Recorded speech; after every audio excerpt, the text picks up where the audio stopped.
And now, a word from the president. Damn, it feels good to be a gangster.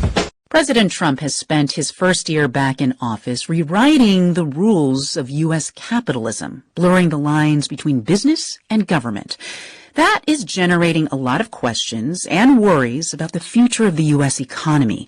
NPR financial correspondent Maria Aspen reports. Intel is one of America's original tech startups. Remember this sound from its Intel Inside commercials? Founded back in 1968, Intel made some of the first computer chips that have become so crucial to today's tech boom. By the start of this century, its chips had made the tech company into a giant of American capitalism. But last year, Intel became something very different, a symbol of how much President Trump is taking control of private companies. In August, Trump publicly threatened Intel CEO Lip-Bu Tan, calling for his resignation over his ties to China. Then Tan went to the White House to meet with Trump. I said, you know what? I think the United States should be given 10% of Intel. And now the United States owns a chunk of Intel and several other companies. It's also seeking more control over today's tech darling, NVIDIA.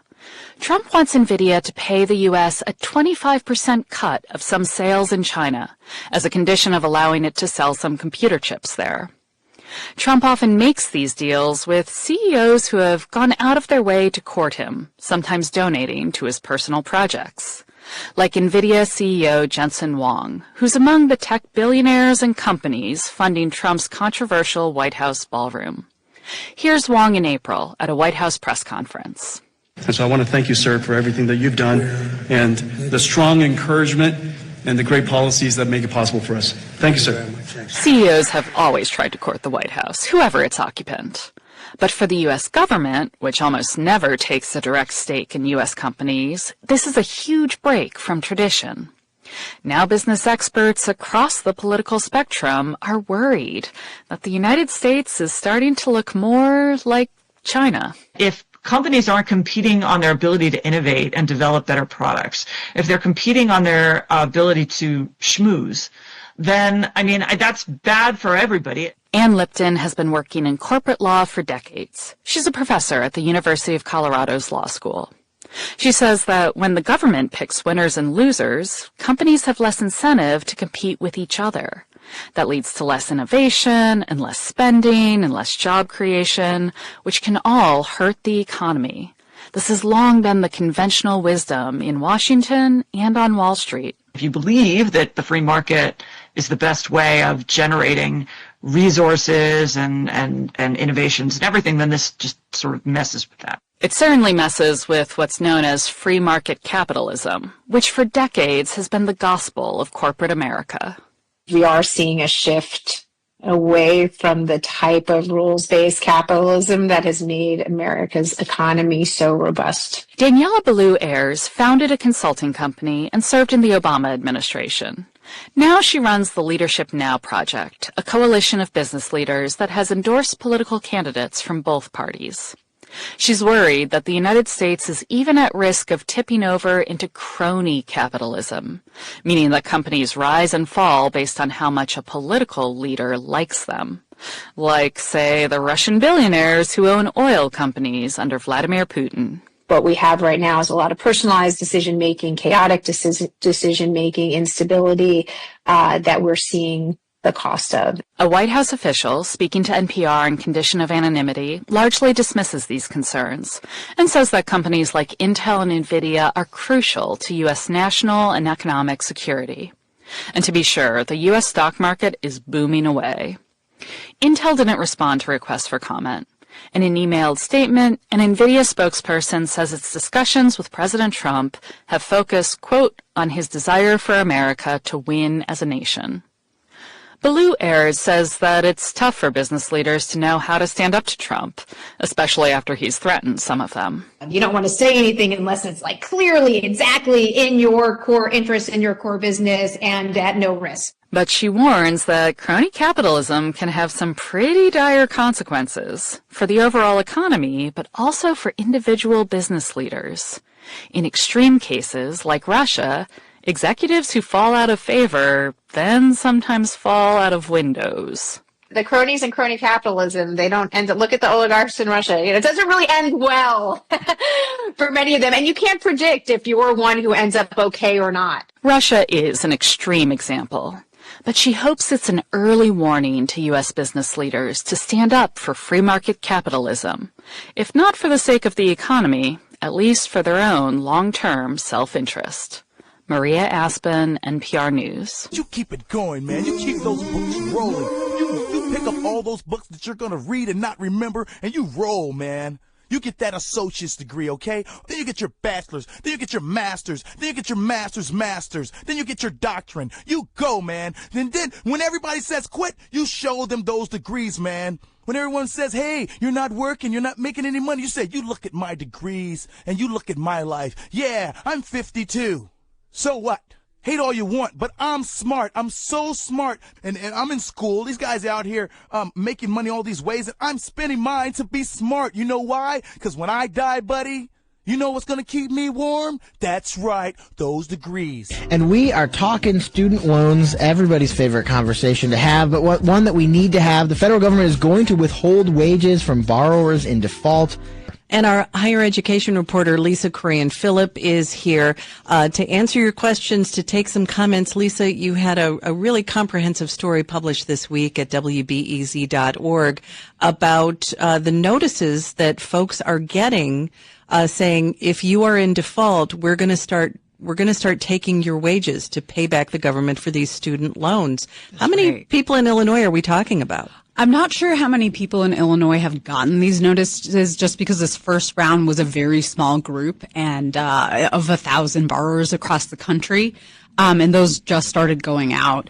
But I do know that according to Education Department numbers, more than 170,000 Illinois residents are currently in default, and there are more that are delinquent, or they're basically at risk of falling into default and then potentially having their wages garnished as well. 170,000 is a lot of people. Yeah. What's the greater number of student loan borrowers in Illinois? Do you have that number handy? I'm totally blanking on that, but I do know that that in total, Illinois residents owe about, I think the number is getting close to $70 billion in student debt, which is huge, right? Yeah. Well, let me ask about that, because the debt, $70 billion in debt is a lot, and I want to talk a little bit more about the experts you spoke to for this story, and talked about the effect this is going to have, the impact it's going to have on borrowers.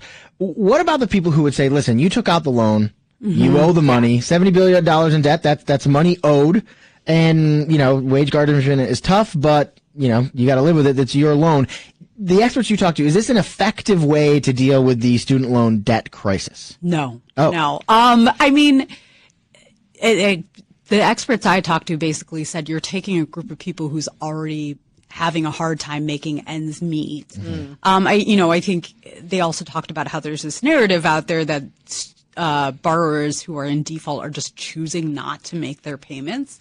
But according to a lot of survey data, that's not the case. You have people who are basically deciding whether, like this month, can I make my rent? Or instead of doing that, should I pay my student loan payment off? And like when you're talking about basic needs, people are going to make a certain decision to cover their grocery bill, especially right now when so many of these costs are going up. Housing, healthcare, food. Yep. So you're basically then skimming more off these people's paychecks, and like how does that add up really in terms of doing anything other than collecting on these loans? And instead of maybe taking measures to bring people back into good standing or put them on a repayment plan that works for them and their monthly budget. Right. Yeah. I hear those kinds of stories all the time of people who've been in repayment for decades, or, are now trying to get cancellation or onto a different repayment plan and just trying to get on the phone with their servicer and spending hours doing that to try to kind of figure out where things stand and figure out a way to make their payments manageable. These actions that the federal government are taking with regards to defaulted student loans are coming at a time when it's just a very hard system to navigate. And I think that's going to feed into the number of people who are going to be falling into default in the coming months. Before you came in, we got the caller, and I sort of said, I think there's been some issues with the public service loan forgiveness. So can you tell us where are we at with that? Because yes, the idea is if you work for a nonprofit, if you work in public service, you make 10 years of payments, you can have it forgiven. And this was before Biden, right? I mean, this has been, this has been that's a congressionally approved plan, from I believe, George W. Bush's, term. But, basically the idea or the kind of motivation there was to get more people to go into these public service jobs like teaching, social work, etc.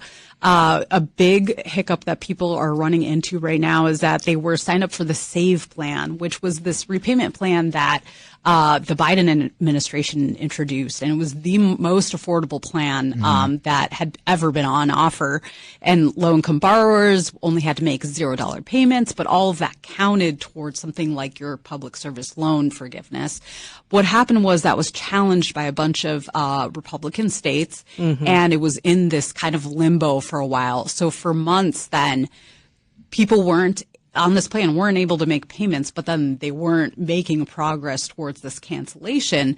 And one option people have right now is to participate in this buyback program where they basically say I was just reading about a borrower who had 15 payments basically left to make on this plan before they could have their debt wiped. Yeah. And so she's like, okay, I'll make these payments as a lump sum.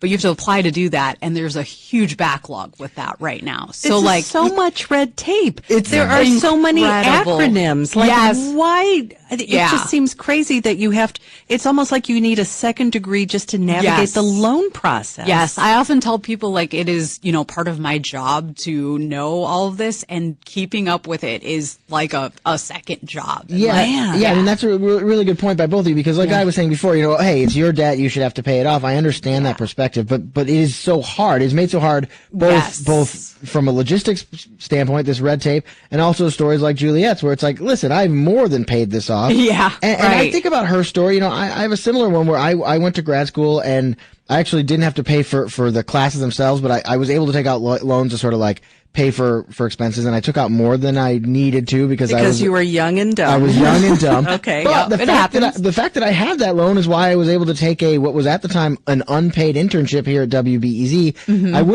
I probably wouldn't have the life or career I have right now if I hadn't taken out those kind of stupid loans. Right. And now I'm in a position where I'm going to end up paying more than twice what I initially borrowed. So you do put people in this position where it's like, okay, the financially smart thing is don't take out loans if you can help it. But sometimes you have to. Yeah, right? or you can enrich your life by doing so. But at the same time, it sort of feels like, depending on the administration, our government is a loan shark, and that seems wrong for folks who are just trying to, set themselves up for a productive life in the U.S. Right. Uber and Lyft drivers could win union rights if state law changes. An estimated 100,000 rideshare drivers in Illinois could win the right to join a union under new legislation expected to be filed in Springfield this month, an effort that comes on the heels of similar campaigns in Massachusetts and California. Because they are classified as independent contractors and not employees of companies like Uber and Lyft, gig drivers don't have the right to unionize under federal labor law. Even a landmark constitutional amendment passed by Illinois voters in 2022, which enshrines the fundamental right to collective bargaining in the state's constitution, protects the right of all employees to unionize, not all workers. The new legislation wouldn't change drivers' employment status, but it would give them the right to bargain with rideshare companies on an industry-wide basis over wages and working conditions if enough drivers signed up with a union. State Senator Ram Villavalem and State Representative Yolanda Morris, both Chicago Democrats, said they intend to sponsor the legislation. The model proposed in Illinois is similar to one approved by voters in Massachusetts, where rideshare drivers became the first in the nation to win the right to bargain as independent contractors in 2024. A similar deal came to fruition in California last fall.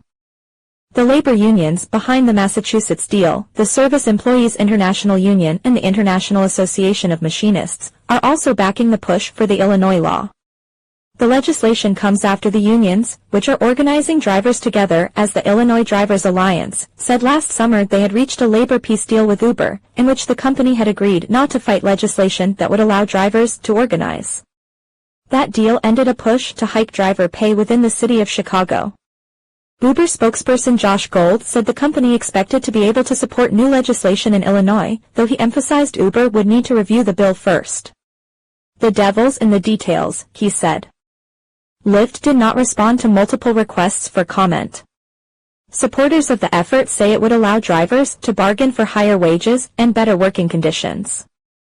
I support it because we have no recourse when we get screwed, said Jim Weber, a rideshare driver who said he hasn't been closely involved with the union drive. Unions are our only hope. Deals like the kind proposed in Illinois can be controversial within the labor movement because some see them as giving up on a fight to reclassify gig drivers as employees, which would give them the right to benefits like workers' compensation and paid time off. But supporters of the strategy say it's the most politically realistic way to secure bargaining rights for gig drivers right now. Furthermore, they argue, many drivers don't want to be classified as employees, preferring the flexibility afforded to them as contractors. I would never want to be a regular, punch-and-clock with them, no, said Mark Ballantyne, an Uber driver and organizer in the union drive. This business is meant to be the way it is. In a survey of about 500 Chicago area gig drivers conducted several years ago, in 2021 and 2022, researchers found drivers were split on the employee status issue. 54% of those surveyed felt drivers should be reclassified as employees, while 46% wanted to stay classified as contractors. A full 91%, however, said app-based drivers should have the right to unionize. Bob Bruno, one of the authors of that report and the director of the Labor Studies program at the University of Illinois, said he believed the best outcomes for drivers would come if they were classified as employees and also given bargaining rights. But, he said, the Illinois strategy is the politics of what's possible. Sharon Block, a professor at Harvard Law School and the executive director of its Center for Labor and a Just Economy, said she believed that those who argue drivers are misclassified as independent contractors have a strong case. But, there is zero chance that the National Labor Relations Board, the body that is supposed to protect the rights of private sector workers in the U.S. to form unions, under President Donald Trump would extend the right to collective bargaining to gig drivers under federal law, she said. That makes the Illinois approach the only way, for now, Block said. You can't just leave these workers on the side, she said. If the legislation passes, it could also tee up a large-scale organizing contest between powerful local unions. In addition to the Drivers Alliance unions, the International Union of Operating Engineers Local 150 says it has been organizing drivers and said it has also secured a labor peace agreement from Uber. Mark Poulos of the Operating Engineers said the union liked the sound of the IAM and SEIU-backed legislation, but would not take an official position until it had reviewed it. And, Poulos said, if the proposal passes, the Operating Engineers would be looking to become the bargaining representative for rideshare drivers across Illinois. The workers get to choose who they want to represent them, said Jeannie Kastrup, president of SEIU Local 1, one of the Drivers Alliance unions.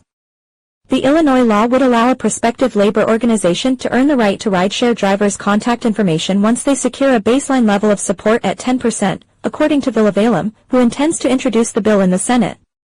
A labor organization seeking to represent drivers would then need the support of 30% of them to get approved as their bargaining representative.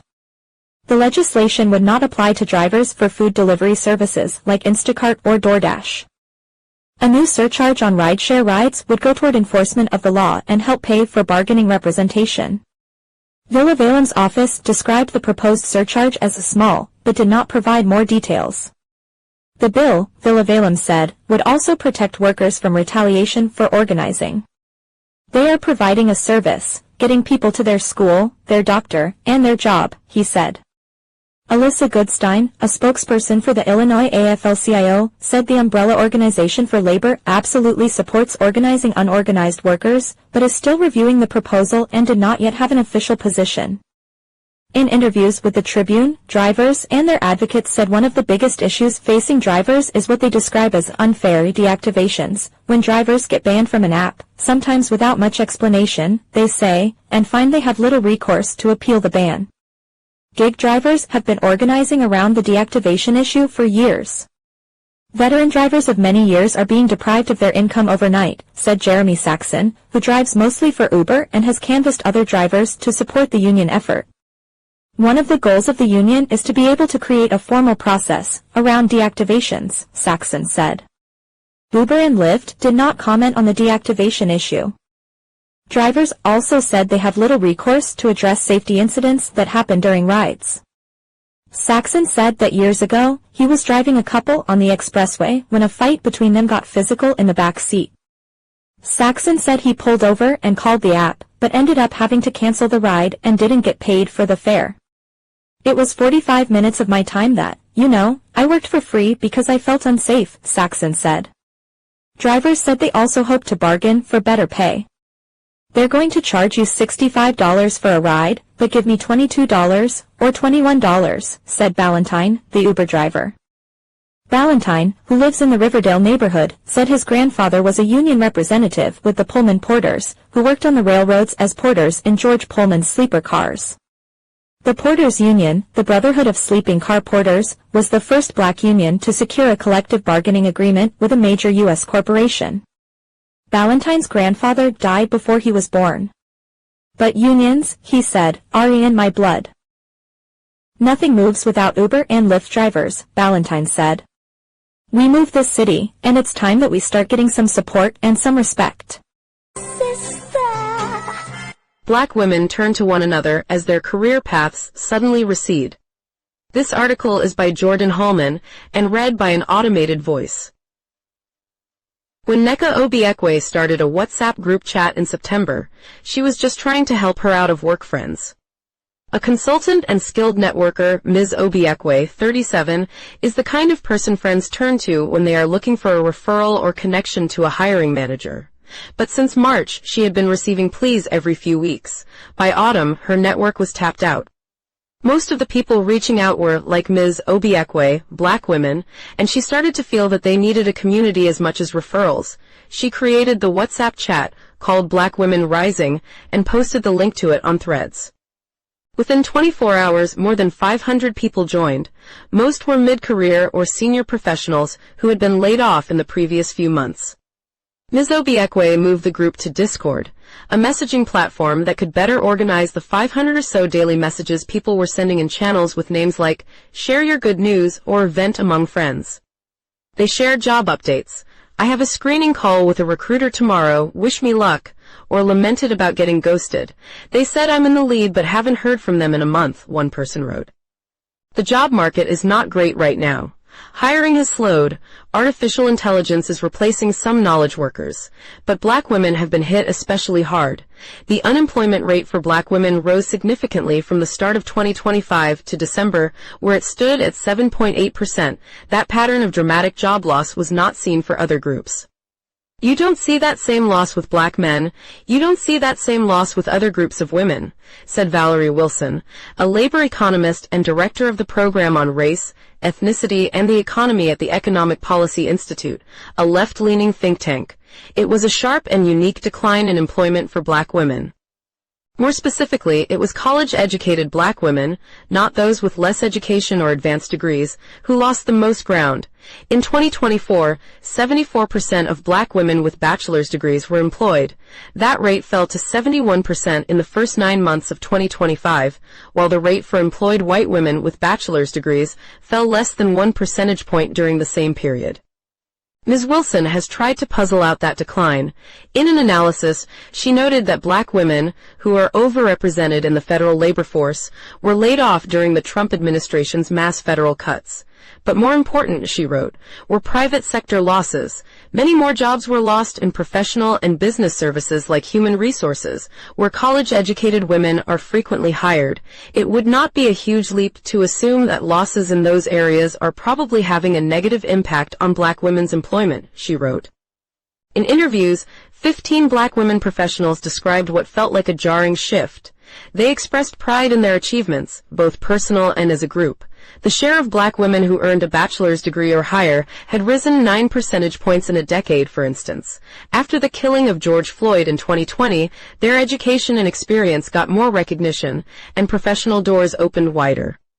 Those doors began to close after the Supreme Court ruled against affirmative action in university admissions in 2023, and companies started to pull back on diversity and inclusion commitments. President Trump's return to office seems to have accelerated that trend.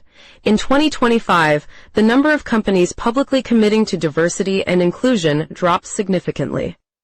From the first day of his administration, Mr. Trump sought to remove diversity, equity, and inclusion initiatives, both in the federal government and the private sector. Those programs were originally designed to eliminate historical biases in hiring. Many of the women interviewed, echoing broader criticisms, said Mr. Trump seemed to be deliberately misconstruing the term DEI, turning it into a reason to dismiss highly qualified black people. DEI professionals started to lose their jobs, but even black women not involved in diversity work said they felt a chill. In December, the head of the Equal Employment Opportunity Commission issued an appeal to white men who felt they had been discriminated against, and Mr. Trump told the New York Times this month that white people were very badly treated as a result of protections from the Civil Rights Act. The tone from the Trump administration is not lost on black women looking for work. In Black Women Rising and other group texts, professionals are sharing worries and strategies as the job market shifts. Some are taking a step back from corporate careers and starting their own businesses.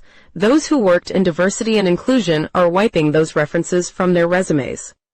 There are people who are hanging on for dear life and they're calling out like, "When will this season end?" Ms. Obiekwe said. Rewriting the resume. In May, Erica Hatfield, 44, was laid off from Education Reform Now, a nonprofit think tank where she was the vice president of communications. When Mr. Trump returned to the White House, she felt an immediate change, she said. Her organization worked with government agencies, particularly the Department of Education, and many of those federal workers started leaving or lost their jobs. Fundraising became harder, she said. Work slowed. Ms. Hatfield says this is the worst job market she's experienced. She has an MBA and is open to senior roles in marketing and business development or as a chief of staff. She has stopped identifying her race on job applications. "I feel like if I do, that's harming me," said Ms. Hatfield, who lives in Dallas. As she looks for work in her field, Ms. Hatfield took a job at the front desk of a SoulCycle, where she can take free spin classes. She joined Black Women Rising in the fall and now offers to provide feedback on resumes for others in the chat. Liz Renee, a 34-year-old who lives in a suburb of Washington, D.C., is also in the Black Women Rising chat and is thinking hard about her resume. When she graduated from the University of Georgia, she chose jobs that allowed her to do learning and development work for underrepresented groups. She had stints at the Washington Public School System, Google, and most recently at the advertising firm Ogilvy. At Ogilvy, she ran a leadership development program for black men and helped plan celebrations for Hispanic Heritage Month. Funding for those initiatives dried up. "It was just really skin and bones by the end," she said. At the end of June, she was told she was being laid off. Ms. Renee estimates that she's applied to hundreds of jobs. She stopped making reference to DEI on her resume, but she's weighing what to say if she gets to the interview stage. "I want to be able to talk freely about my work and not having to censor myself," Ms. Renee said. The months of being out of work have forced her to reckon with the career she had envisioned for herself. She was the first in her family to graduate from college and has always worked. Finding the next job had always been easy, so this whole experience has been humbling, she said. Goodbye, corporate career. Climbing the corporate ladder feels more arduous to black women as companies have grown quieter about commitments to inclusive hiring and the job market grows more volatile, said Dr. Angela Jackson, a lecturer at Harvard and director of the Future Forward Institute. Her institute surveyed black female executives in 2024 and 2025 and found that just 8% expressed optimism about their career progression, a decline from 28% 2 years earlier. We saw a tremendous amount of hesitancy where people either thought they were unsure of their trajectory or the vast majority were nervous that their jobs were at risk, Dr. Jackson said. Erit Nisemo, 39, is done with corporate life, at least for now.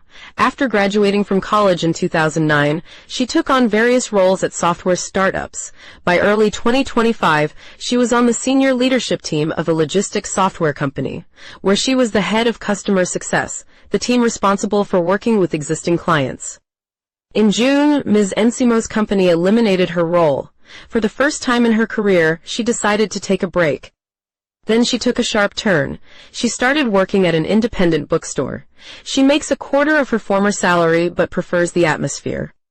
I'm not constantly correcting people when they say something awkward about my hair or my name, she said. There's so much less emotional labor required to working at a bookstore than working in tech. A path eliminated. This past fall, Francesca Weems went to dinner in the Bay Area with some of her girlfriends. All were black women, and all had been laid off in the past year. Ms. Weems, 39, grew up in Hawaii in the foster care system before earning a full academic scholarship to UC Berkeley, where she received both a bachelor's and master's degree. She worked at a public relations firm in various roles, including leading the inclusion efforts in her regional office. In 2021, she was promoted to help guide DEI strategies for the firm's Fortune 500 clients and helped oversee all DEI hiring and retention initiatives inside the firm. She would tell colleagues and clients about how, before entering the foster system, she had experienced homelessness and needed supplemental nutrition assistance, SNAP benefits. It was a way to reinforce how the diversity and equity work her team was doing could make an impact. Then in August, her firm eliminated her role.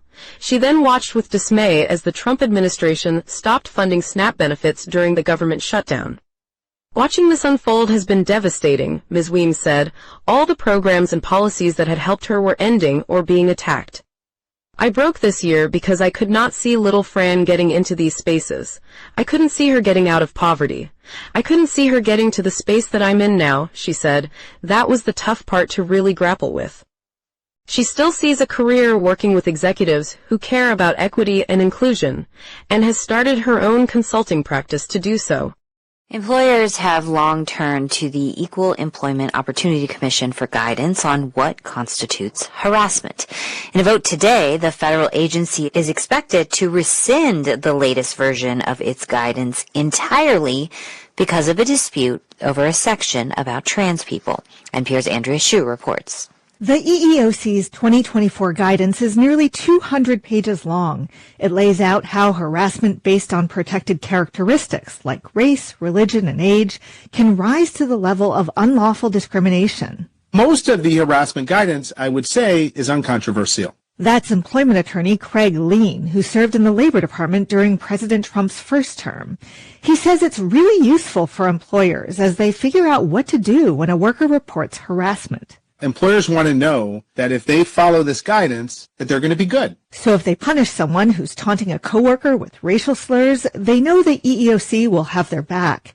The problem is that the Trump administration vehemently disagrees with the section of the guidance that talks about gender identity.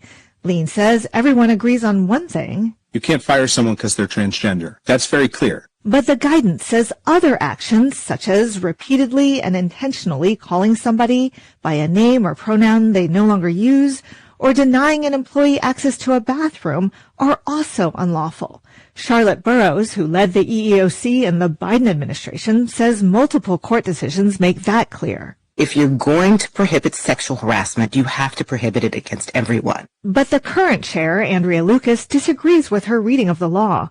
Lucas voted against the guidance in 2024, writing that sex is binary, male and female, and, quote, it's not harassment to acknowledge these truths.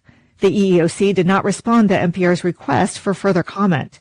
Last year, a federal court in Texas vacated the gender identity section of the guidance, and now it's grayed out on the website. Still, Lucas proposed a vote to rescind the entire harassment guidance, including parts about religion and race and age, without the usual public input, and the White House approved, to Charlotte Burrows' disappointment. It is a shocking and very radical statement from this administration. Burrows says the EEOC is walking away from its role as a protector and a watchdog and leaving employers guessing about where the government stands. Andrea Hsu, NPR News. A warning before this next story. Some of the video you're about to see may be disturbing for some viewers. A pregnant woman is in a hospital tonight after a violent attack. Yeah, these are just some of the images after someone ambushed that woman with a bat. It happened Thursday morning near Gulf Avenue and Windsor Drive. The attackers apparently followed the young mother to her job. 12 News' Emily Pofall tonight with that story. Outside a group home in Racine, two hooded figures caught on camera, one of them carrying a baseball bat. You don't see what happens next, but you can hear the brutality. That's Gianna Lacey screaming for help. It replays in my head every time I close my eyes. On FaceTime from the hospital, she was too emotional to speak on camera, but she tells us she's a caretaker at the group home. She was leaving work just before 7 Thursday morning when she says the two hooded figures, a man and a woman, attacked her. And they just immediately, knocked me to the ground, swinging the bat, stomping me with their feet. Lacey says she was trying to protect her stomach. The young mother of two is pregnant with her third child. She was stating to kill the baby, to get the baby. As a pregnant person, you feel like you're safe and no one's gonna touch you. Lacey says she recognized the woman as someone who had been stalking her over a relationship dispute. She didn't recognize the man. After some time, the pair ran off. Lacey crawled to safety and called 911. I never thought anything like this would actually happen to her, especially because she's pregnant. She's a good mother. She's always at work. She's always at home. Lacey's best friend, Jenna Hunter, lives in Texas and found out about the attack over the phone. She says her friend has a long road to recovery, but the baby is okay. As soon as you know you're pregnant, your whole world changes. Your child is your everything. Lacey's loved ones say she's understandably very scared to come back to work here at the group home. Racine police say their violent crimes unit is handling the case now. As of Friday night, they haven't made any arrests. In Racine, Emily Pofall, WISN 12 News. Hoping police can make an arrest as quickly as possible with a thorough investigation. Meanwhile, Lacey's family's fundraising to help with medical expenses. We put a link to the donation information inside this story on the 12 News mobile app. Context of White Supremacy. Emily Pofall, journalist for WISN News in Milwaukee. I believe she was at the C.O.W.S Robinson murder trial this past spring, 2025. She had done a lot of reporting with Miss Scarborough in advance, and I think she was actually at the courtroom on a regular basis during the 2 weeks or so that we were hanging out for C.O.W.S Robinson's murder trial. Context of White Supremacy. The worthless Negro from Virginia, Gus T. Renegade, in for another broadcast, hopefully to share constructive information on the global system of white supremacy. Today's date, Thursday, January 22, 2026. So I have been told. This is our weekly broadcast, Neutralizing Workplace Racism, not for spectators, particularly if you have figured out some strategies where, hey, safety is acknowledged and taken seriously by yourself, your colleagues. If there's a problem, and I mean anything. Right now, Thursday, January 22, they're having snowstorms and really intensely cold weather in many parts of the area known as the U.S., that part of the world. And so that might mean, hey, we might have to close, because I saw where a lot of schools, they didn't close for snow. They closed for cold weather. I was like, wow, that is, you're going to have all of that. I don't get down with the cold, but that might mean a lot of things. We got to put the salt, and what have you down so people don't fall and kill themselves and all the rest of it. We might have to get special tires or chains for the tires. Safety under those types of conditions, like I said, it might mean we close down. It might mean a lot of things, but safety first. very important and includes getting to your vehicle from the job, because that's something we've talked about before. That's one thing, like, hey, for better for worse, people might know where you are 5 days a week, 40 hours per week. They might know exactly where to locate you. Something to think about. But if you don't have those problems, you can get to your vehicle. I don't have to work. It's one, well-lit, parked area. Maybe they have security, cameras, all of it. They don't let employees go out. If you're getting off at 5 p.m., 11 p.m., 2 a.m., really at this time of year, even 7 a.m., I don't know where you all live at. I know where I live at 7 a.m., December, January, it is still like not a little bit dark. It is like nighttime dark at 7 a.m. this time of year. So yeah, hey, maybe escort, all of the above, maybe, but safety, employee safety is taken very seriously. So you don't have these sort of issues. Let us know. What did you do? Did you, just get fortunate?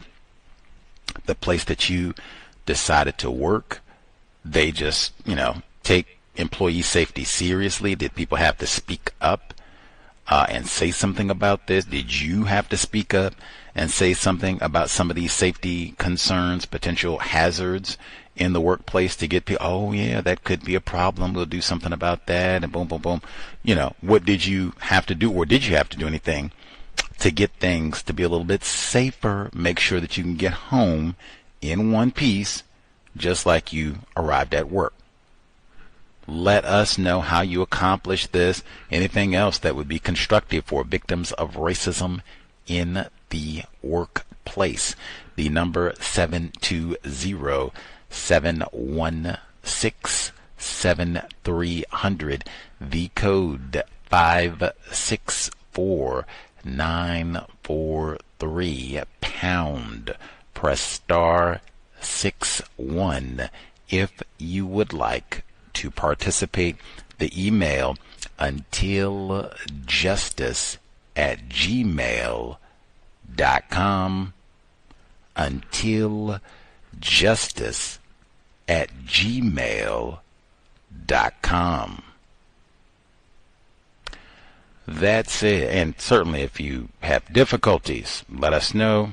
We will do our best, offer suggestions to help out best that we can using counter-racist logic. Now that said, one thing that I will say, said this for years, great to get it in at the beginning of the year. Make sure you have a simple system to take notes in the workplace. And when I say simple, something, it's not cumbersome.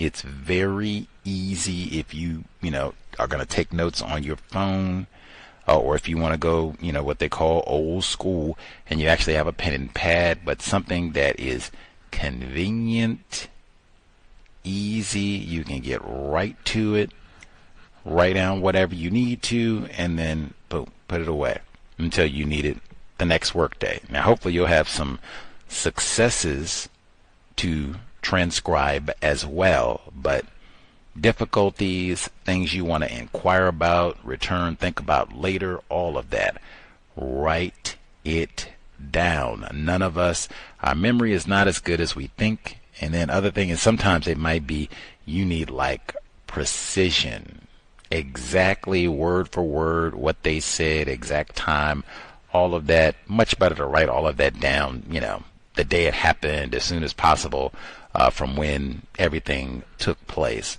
Write it. If you take notes on your phone, just be organized about it. Where you have a specific app, get your folders, you can organize it by date, time, month, but just write everything down neatly so you can have it all there. Hopefully you won't need it.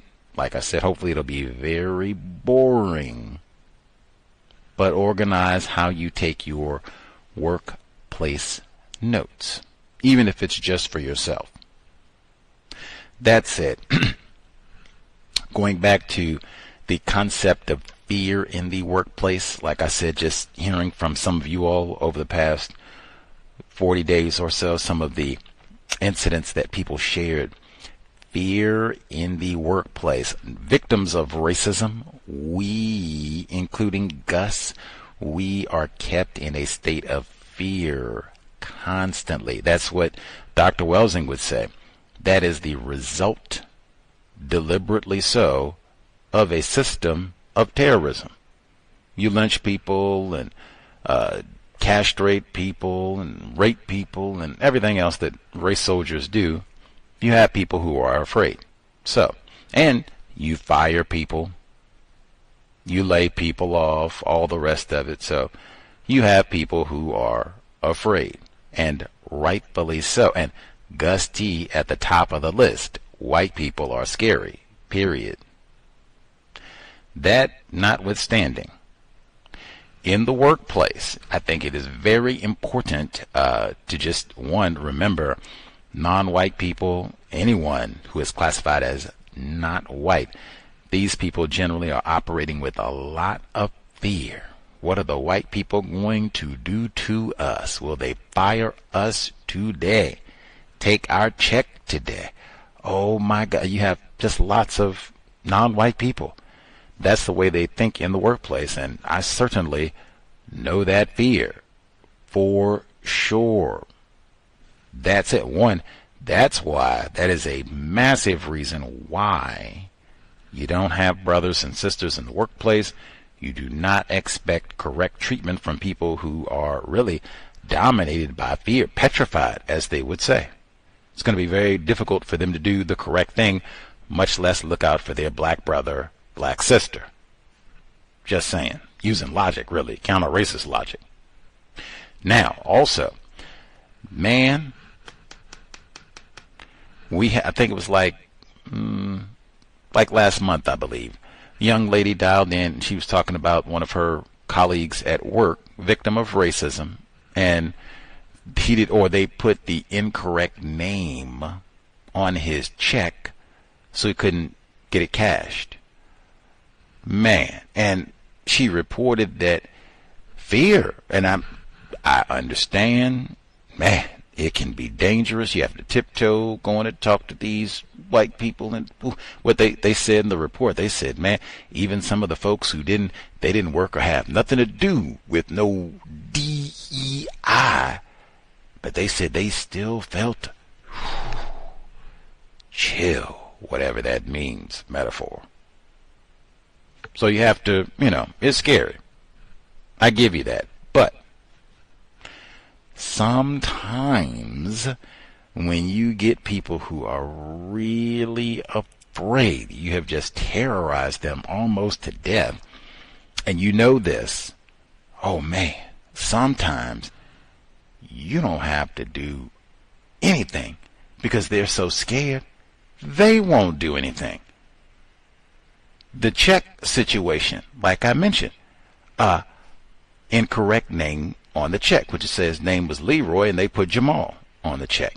You can terrorize people to the point where he said, oh no, it's not work. I got other checks. I won't worry about it. And I said, I am afraid of white people, but man, white people have put the double whammy on Gus T. Like if I'm even going to get a peanut butter sandwich, we're going to have to go get this, check thing corrected. And I started thinking like, hey, I have had that happen where they either made an error with my check and I wasn't able to go and get it cashed, so we had to do a reissue. I have had to do that before. And I've had it where the check was wrong and I'm in the boat with everybody else. And I mean every one of the situations that I've heard of. A non-white person related, they, converse with me related to the cows or anything like that. They got the incorrect amount on their check and it was less than what it was supposed to be. I'm not sure I've heard one person where they got one extra nickel If you got an extra penny, they for sure gonna take it back now because they got the penny shortage. So give it up. But extra quarter, extra dime, none of that. It's always, and sometimes it'll be substantial, like $500 short, $1,000 short, like all over the place, but short. That's the main. Even if it was a penny short, then it would be hey, give me that brown brother. Give it up, man. They got the shortage. You ain't gonna short me. Give it up, man. Give me a nickel to make me whole. It's always we are short having to chase someone down. I thought I've had to do that too. Like, man, a big part of those situations, and it might even be many situations in the workplace, a massive component of getting that problem solved is saying something. Period. I can tell you with the paycheck thing, I've had that happen before. I don't think that's one that you have to have like an exact, you have to say this exact sentence, because that is widespread. And I suspect just because it happens so frequently and because of what the young lady shared, I suspect it's probably a whole lot of victims of racism. It could be, just think of all the situations that they put victims of racism in. You might have somebody who got a job and they're afraid, like, oh man, am I going to pass the urine test? Did I pass the urine test? I don't want, I'm going to just be quiet. Or are my papers straight? Now that could be a whole lot of things, but are my papers straight? I don't want no extra attention. They have to go in. They might look at my paperwork and say, well, let's make sure we got everything correct. It could be a whole lot of reasons where you get a victim of racism where I'm just not going to say nothing. Man, then that could apply to safety, a whole lot of things where they just get us with shh. And I heard that the same day. The black fella, they took him down into the bowels of the building. And they asked him a whole lot of questions. They said, shh. Don't you say nothing about this kind of fear. Same thing. Same, totally different. We got one. They shorted me on my check. I ain't gonna say nothing. You got the other one. They done kidnapped black brother and snuck him down into the bowels of the building, going to, we've been mistreating you and hard on you and everything because some white people hard on us. They're going to be hard on you too. And call this, and don't you say nothing about this. Fear. Incident, I thought about that one too. Like, what was the point of all of that? Heck was this? Because the person who shared that one, they said, man, when I got moved out of the probation period and away from my black brothers in the dungeon, man, it was way better. Everybody was courteous and nice. Now, we'll have to wait and get the update, but I mean, what was the point of all that? Was this, like, help? This was you looking out for your black brother? You gonna give me a tour of the building? You didn't even know this place exists, did you? No, I didn't. Hopefully I'll never have to come down here again. Fear. That is massively important to keep in mind. I would tell your offspring, tell yourself, for the workplace, being around other victims of racism who are dominated by fear. And like I said, rightly so, but frequently you can be easily manipulated when you are afraid. Frequently, we don't think as well when we are afraid. Be very mindful. And like I said, sometimes black self-respect, it is intelligent to be afraid in the system of white supremacy, intelligent to be fearful of people classified as white. Black self-respect, you have to confront that fear. If it's confronting that fear to address a safety concern, black self-respect, let's get to it. If it's, hey, they shorted me, I didn't get the correct amount of nickels on my check, black self-respect, have to say something. Courteous, not yelling and cursing, but something. as short as possible about, I didn't get the correct amount of nickels. Can we get this corrected, please? Thank you kindly. That might be enough. But you got to say something. You got to say something. Very important. Now, get back to the audio that we heard at the beginning. They talk one of my favorite isms, not racism, cronyism. They even put the S word on it. They said you might have to do a little schmoozing to get a job. Like, what does that mean? Like, I don't remember nobody telling me nothing about no, you now. You're going to have to schmooze, brother God. Can you spell that? Is that going to be on the SAT? Like, oh Lord, we're going to be in trouble. Like, I don't even have a guess on no account. Spelling or. What does that mean? Schmooze. And then you got to schmooze to get a job or to keep the job. Whew. They said with the cronyism, they said we might move to crony capitalism. I heard Dr. Wells say we don't have democracy. We don't have meritocracy. We don't have capitalism. We don't have crony capitalism.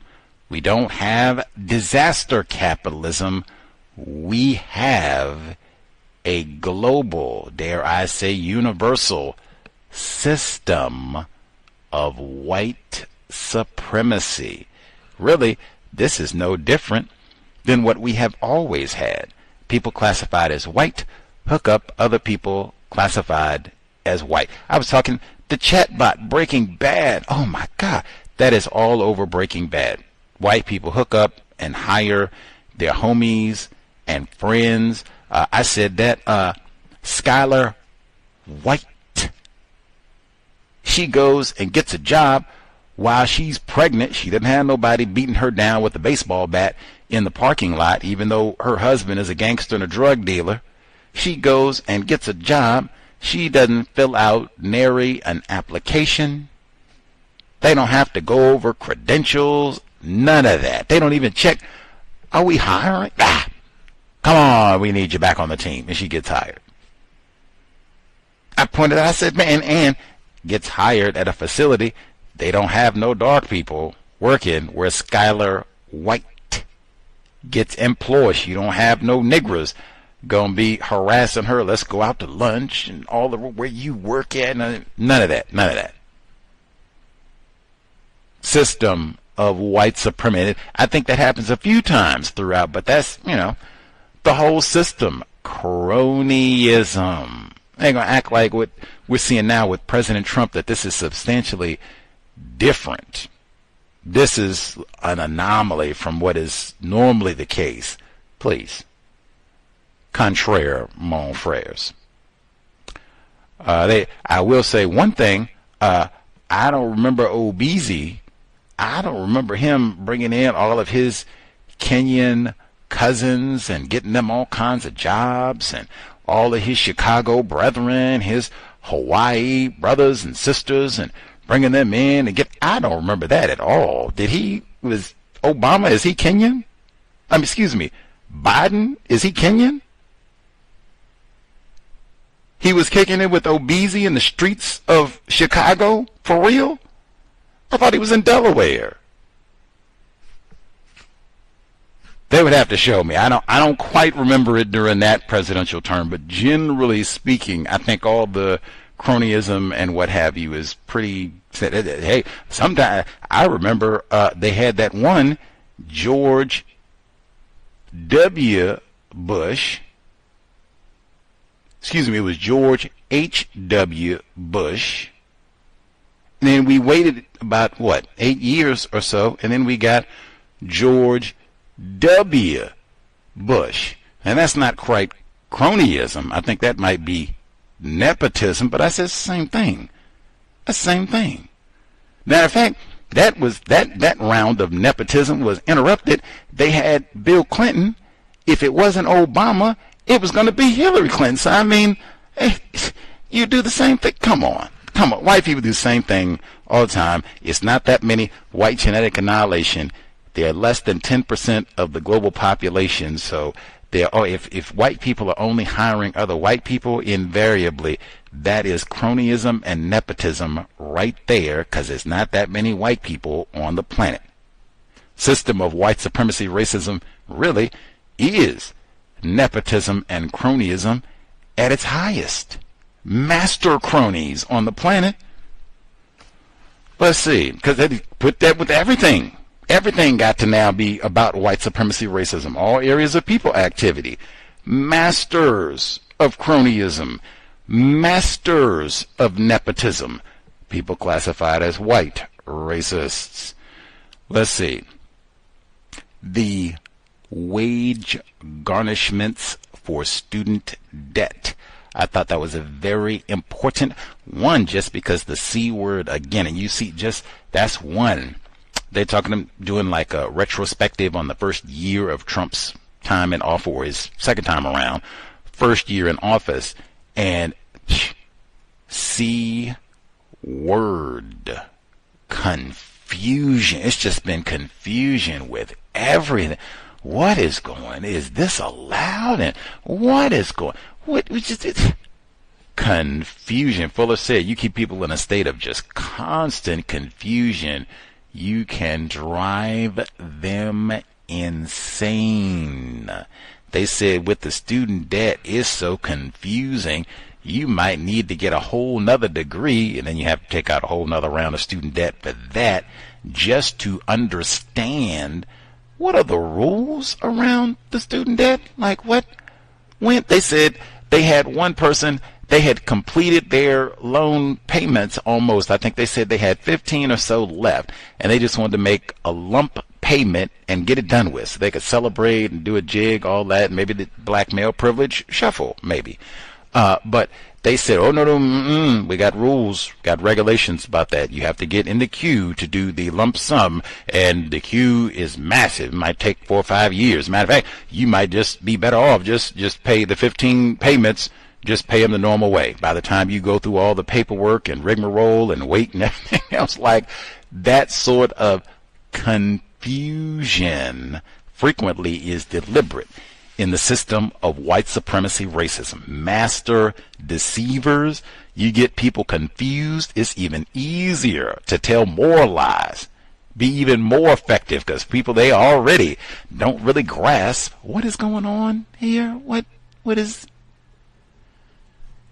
They got that component of it, and then I could easily see for non-white, and again, non-white people, victims of racism. They were talking to people, that was audio, so I don't know the racial classifications. But with just some of the jobs that they were talking about, journalism and that sort of thing, these are fields that are notorious for excluding Leroy and Lakeisha. So I suspect they might have been talking to white people and people getting graduate degrees. Again, lots of non-white people, particularly black males, we are not allowed to get graduate degrees. So I suspect they might have been talking to a number of people classified as white. Now you heard some of them saying, hey, my degree, I don't have regrets. My degree has, allowed me to do great things and improved my quality of life and all of that. However, I've had to pay double the amount that I borrowed, and I couldn't, become a homeowner until I was in my 50s. And oh my goodness, I've been trying to pay and pay and pay and all the rest of it.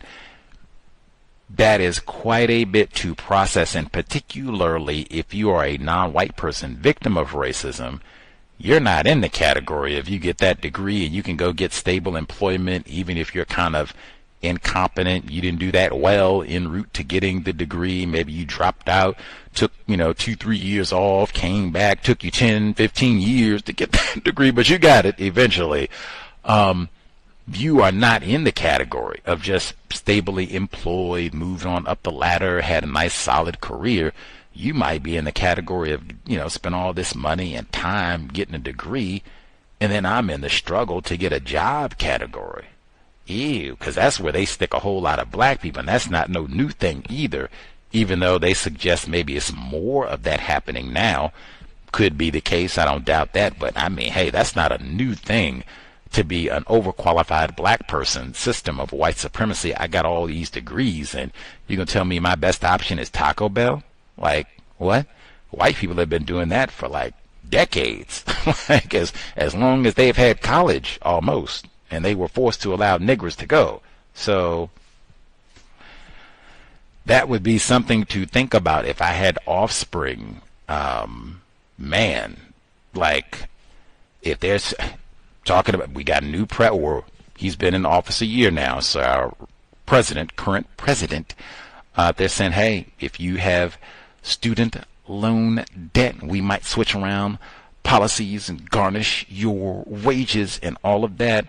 I could see lots of non-white people who are confused about a policy that white people say is very confusing and apparently updated on a regular basis. Could you get a new president and all that can be updated, and then you get people who white people have decided you're going to be broke. We're not going to give you a job. Like, that is a recipe for total disaster. They might not even find out until they go to get their check and think, that the man did something to us, cut our hours or is trying to wage theft us. And oh no, Leroy, that's your college garnishments. See, they gonna get their money back for them student loans. Stuff like, dude, what? And you have to go and sit through man.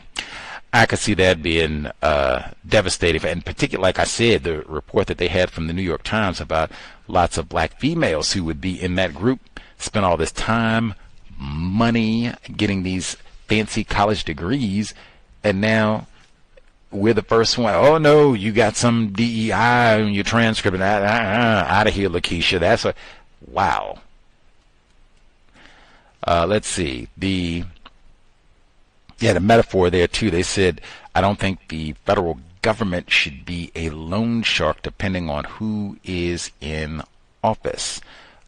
Metaphor, that's the people talking about they've paid double the amount of the loan that they took out and are still paying, that sort of thing, which I would agree, especially if you say that you gotta get this degree in order to do well and to get a job. You want to be a teacher and all that, say you got to go to school for 10 years and all that to be able to go and teach. Like, man, should that be like, dang, man, I got to live with my parents for the next 40 years for that? Like, man, but that's what white people, the system that white people have set up. This is what they want. This is what they want. Let's see. We had the segment about the Uber and Lyft drivers fighting to unionize. Now, that was specifically in Illinois, so they can get better wages and better quality of work. That these folks have been excluded from being able to unionize because of federal laws. They are so-called gig workers. Now, some, I guess, employees, they appreciate that flexibility so that they can have, time and energy and can use that classification to their benefit. But I know for a lot of folks, not having benefits and not having any leverage about what the pay is going to be, especially, the same kind of arbitrary fluctuations in gas prices and operating a vehicle, maintenance of that vehicle, that can also, and we've had folks, I know for Neutralizing Workplace Racism, we've talked about rideshare for years, have had listeners do drive share and have talked about some of the pros and cons, we won't call it that.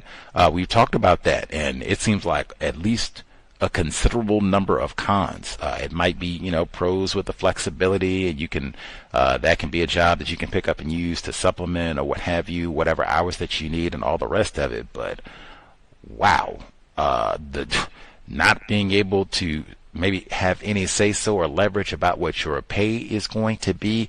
Is it even worth it? We've had people talk about that. They said, man, I was having to do so many hours to even get money that was worth it, and then all that wear and tear that you put on your vehicle and all the rest of it, man. And not to that, come back to that S word again, safety for all of this. That's assuming that all of the passengers that you get are well behaved, don't have cooties, aren't racist, aren't anti-black, are going to be totally safe and behave themselves while they are in your vehicle.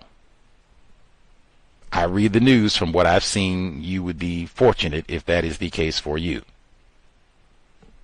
But we'll have to see what happens in Illinois, because that could, if you unionize, then maybe you could put yourself in a better position for, safety protections for the folks who drive those vehicles. Because that's, man, you talk about dangerous work. Like, who knows who is hopping in the vehicle. Same, I guess, for passengers too. But man, I would not be jumping up and down. Yes, I want to go and do the Uber driving and pick up every Tom, Dick, and Jane. Let's see. The report, that was AI narrating the New York Times report about black women, black females, turning to each other. That's the phrasing that they have in the article. I read that this past weekend, I believe. Shared it online as well. Found it fascinating for so many reasons. I guess one thing, I'll give the full name of the article again. Black women turn to one another as their career paths suddenly recede. There we go. From this past weekend, June 17, Jordan Holman, black female journalist who wrote this piece. I guess Nneka Obikwe, that's the black female that they were talking about quite a bit in the piece. She started Black Women Rising, the chat group for black female professionals, to talk about their experience. It did strike me, victim of racism, no doubt. She is not, no racial ambiguity here. Victim of white supremacy, period. I did note that she has blonde hair in the picture. That is not a crime. Mr. Fuller does not have anything about hair color in the 10 stops. I just noted that she, victim of racism with blonde hair. I heard beauty con game, Pamela Evans Harris, somewhere. Anyway, that segment I found fascinating for a multitude of reasons. One, I will say, this does fit the pattern that I have noted for a very long time when mainstream white-dominated media outlets like the New York Times, NPR, Democracy Now!, Chicago Times, Chicago Tribune, Washington Post, LA Times, any other white-dominated mainstream media outlets, when they talk about labor and black people having difficulties and or labor and racism, black males are excluded.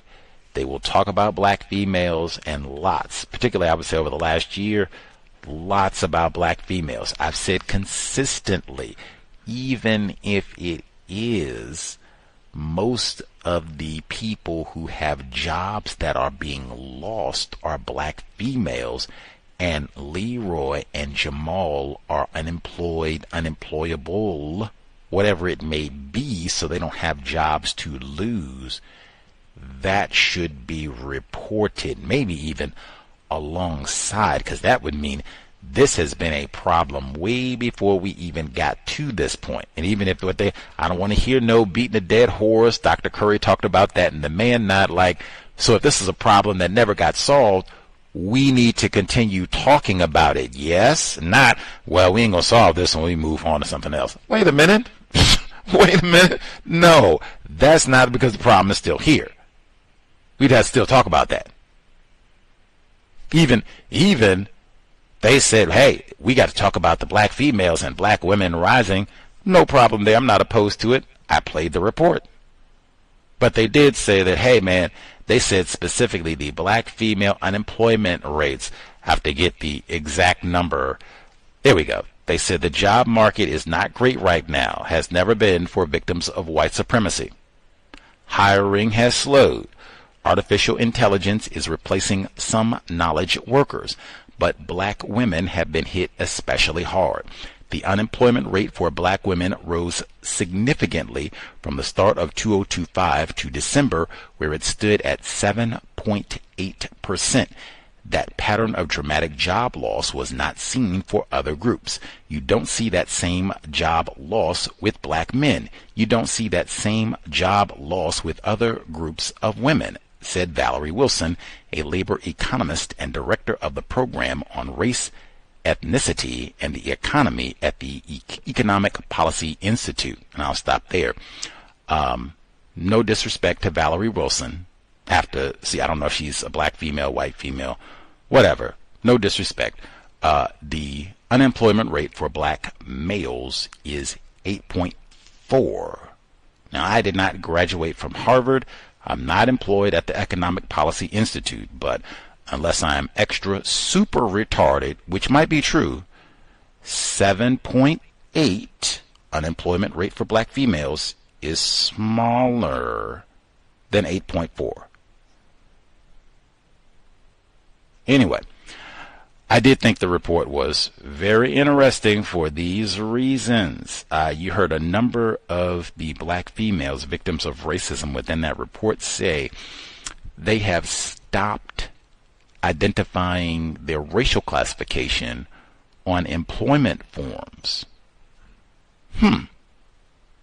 That stood out to me. I've thought of that before. I believe I may have heard that before, but I don't know. Do other people, when you fill out forms related to a job, employment application, do you leave it blank? I think most of those forms, it'll say optional frequently.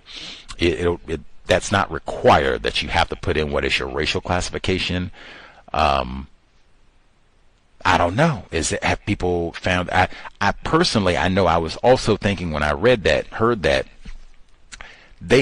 I've seen so many reports where people classified as white have ways of deciphering your racial classification even if you do not reveal that info. Like, I've heard some reports where they can kind of make reasonably accurate guesses based on zip code, I guess if you have a Leroy type name and that sort of thing, but there can be lots of other ways based on just whatever other information you do include in your application, where they can kind of deduce, is this a white person, is this a non-white person, and then they move according. I don't know. I even think it might be if you are classified as white and you don't. I mean, if you're classified as white, why would you not divulge that? You know, that might be the thinking. Anybody who does not check white, we just assume you are not white. I was thinking that as well, but I don't know. Do people do that? Do folks just, hey, I'm not going to check anything for the racial classification section and, see what happens. If they get shocked when I get there, so be it, but I'm just, I don't know. Is that a growing trend? Do people get better results with that? Let us know. This is one, hey, not for the greatest spectators. If you hear the archive, you can email untiljustice@gmail.com. Do you include your racial classification? Do you leave it blank? Is there reasoning? Have you had experience behind that in terms of why you choose one over the other? I'd be very interested to learn more, to hear other folks' thoughts, code on that. Also in that same report, they said that and they said people stopped putting their racial classification, and they stopped on their resumes including any work-related experience that they had to diversity, equity, and inclusion, so-called. They said, "Oh, that'll get me too." Now I don't know. I mean, I would have to hear folks like them explain it. I can totally grasp if it's something that seems like it's directly related to racism. My pause, if there are white females and they've done work to help with Title IX, WNBA, get more, college sports for female student athletes, they're going to have to hide that from their resume. That's DEI too, right? Diversity and all that.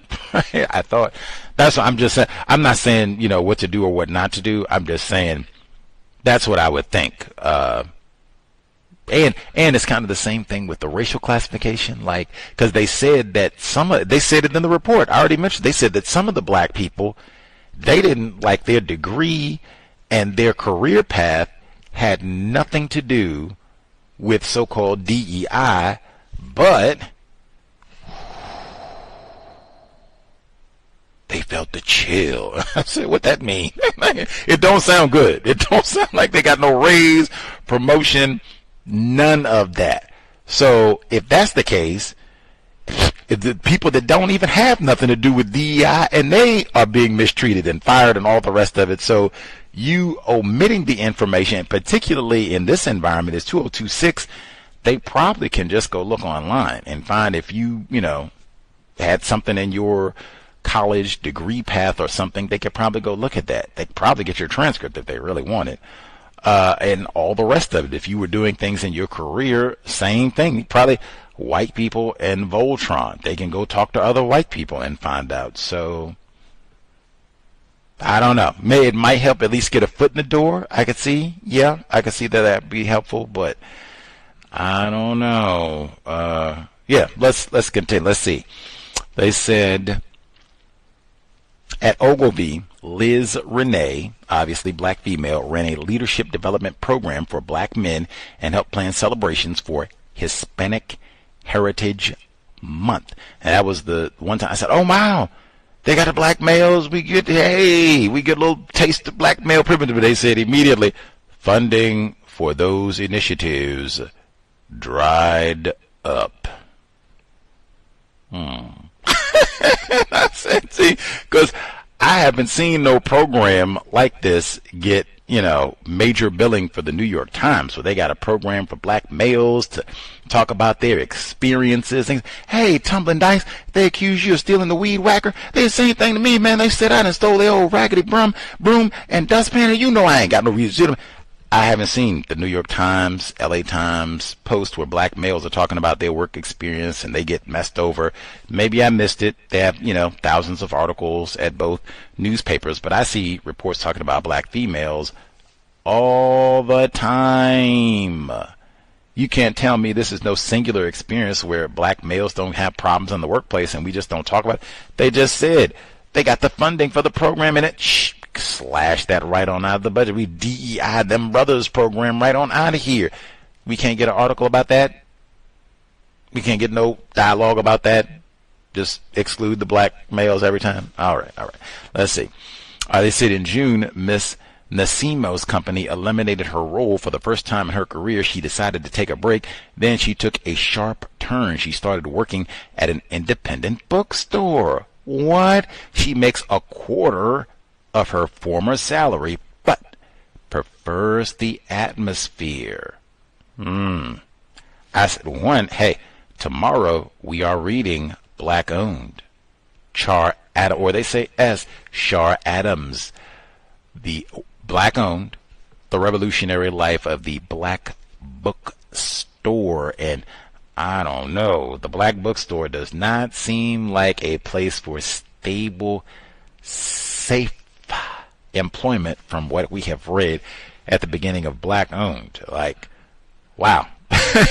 And we haven't even got to the rest of it, so we'll have to see. But I'm not surprised about making way less money. Even the atmosphere part, like, I don't know. The part we read last week, they were talking about white race soldiers who potentially work for the FBI or COINTELPRO or police department, maybe all of the above, coming in the bookstore and harassing black customers and employees and fussing at them about selling. What you got this old ISIS papers in here for? Who told you to sell Neely Fuller Jr.? It didn't sound like, yes, I want to go work at the black bookstore. This is going to be a great experience.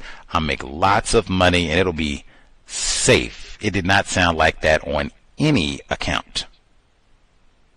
But I did get a smile. Black Sheep, hey, maybe she'll be in Black Owned, the revised edition. Tomorrow, 8 p.m. Eastern, 5 p.m. Pacific.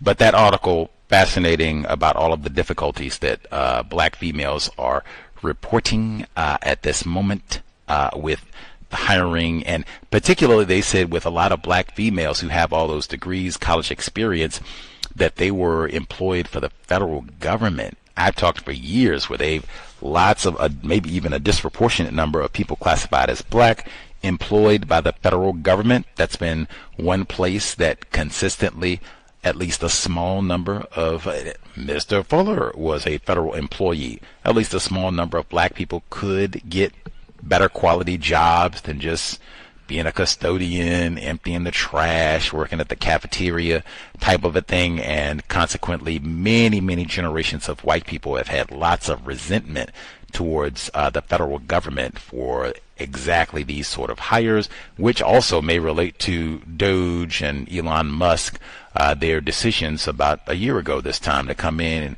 we're going to get rid of all these wasted jobs and all that. And it seems like a lot of it may have been directly focused on, we're going to get rid of the dark people who have federal employment. Let's see, the last thing I will get in, the segment about the young lady, Gianna Lacey, G-H-E-O-N-N-A, Gianna Lacey. I do not know her racial classification. She does look racially ambiguous. I said Miss Obiekwe, a black female, no doubt in my mind. Miss Gianna Lacey, I don't know. In Racine, Wisconsin, this is the pregnant young lady who was beaten with a bat while she was trying to leave work. Now, importantly, they shared in the report, she knew at least one of her attackers. She knew apparently they had some sort of conflict previously. It sounded like it might have been Area 8 related. But they said the other assailant, she didn't know that person. But either way, man, any sort of situation, if it's related with another coworker, if it's related to someone in your personal life, stranger, because we've had that too, anything that seems like, oh man, this might lead to a safety problem for me at work, just trying to get to my vehicle or walk to the job, wow, try to be preemptive about that if you can. I think they said in that report that Miss Lacey had seen these folks following her, or at least the one young lady that she has the conflict with. Man, take that seriously. I said, hey, that is one unfortunate thing, can be. If you have a job and people know you have a regular schedule, that might mean that you are pretty predictable about your location for 5 days a week. 40 hours of those 5 days, we know exactly where you're going to be, and even a pretty set schedule where we can predict when you're going to arrive, when you're going to leave, maybe even when you step out, to go get your little quick lunch break and then go back inside. So, I mean, hey, any sort of, and like I said, we've heard that before, people going and noting where you park in the evening. Take all of that super serious. What does serious mean? If you have security there, let them know immediately. I would say the first time, and I always say go tell security, because you ostensibly, security, law enforcement, whatever it is, they have some sort of training, more so than you, for at minimum identification purposes. They have probably been given a little bit more instruction about what details to look for to make sure if you see the person, bam, shoes, hair, weight, height, all the racial classification, all of that, where you as a civilian, where you probably have not been trained about thinking about all of that for a quality description, write that all down so that we can more accurately identify who is this, nab this person next time they come through, pass this along to enforcement officers, which I strongly encourage, once you see, hey, I'm being followed, especially if it's some sort of, whoa, we already have conflict and this person is following me, like I'm coming out of my job and they're standing over or parked near where I'm parked at. They don't have a reason to be in this location. Contact like a security, contact enforcement officials. If you are in an attempted relationship or what have you, let your attempted partner know. Like, it would be lots of chatting, take pictures, sharing as much as you possibly can to try to preempt. Now, I would hope too many people don't have to deal with a bat attack, but I mean, hey, they shoot at the president. They went and kidnapped the president of Venezuela. So we've seen all of that happen. Hey, anything can happen. Take it, Gavin DeBecker, The Gift of Fear. I'm so glad we read that. Take any of that super serious, and especially, like I said, at the workplace, if it's one of your coworkers or any, especially somebody that you don't work with, and it's gotten to the point where they're coming to your job to either start something or resume whatever conflict. Like, whoa, that is so maximally inappropriate. Yes, inform security, inform enforcement officials, other attempted people who would care about you, so you can, if it needs to be, you need to get an escort so that you're not leaving by yourself. Especially, we're in the so-called winter months. It is very dark very early, at least where I am, like 4:30, especially if it's rainy, overcast, it's dark, maybe even earlier than that. In the morning, like I said, this happened at about 7 a.m. They said Miss Lacey works at a Wisconsin group home, and her shift ended that morning at 7 a.m. Where I live, January, 7 a.m., it is still not a little bit dark. It is way nighttime dark. If you need to inquire about proper lighting, the parking lot for your job where you work, it should not be some place where you step outside and it's pitch eye. Ooh, I can't even see my, hand, foot in front of my, like, come on. That is not valuing employees, especially this time of year. Like I said, even if we get here early, man, you got some people, you have to be at work at 6 a.m., 7 a.m. Like, it is dark. I don't know where you live. Where I live, it is dark. You could have all kinds of folks lurking in the bushes or wherever else. Come on, man. Lighting. You care about your employees. Lighting. That's not even saying you got to go get Brink security and have them, set up outside or anything. We just talking about lighting. That can do a whole lot to deter people just because you can see a little bit better what's going on in the surroundings. For folks who have to do, really, when it's dark, I would say both, really. In the morning, if it's 6 a.m., 7 a.m., it's so dark, I treat that like nighttime. I know it's morning, but it's so dark, I treat that like nighttime. 4 p.m. or later this time of year where I live, probably for some other people, it's already dark. It's nighttime.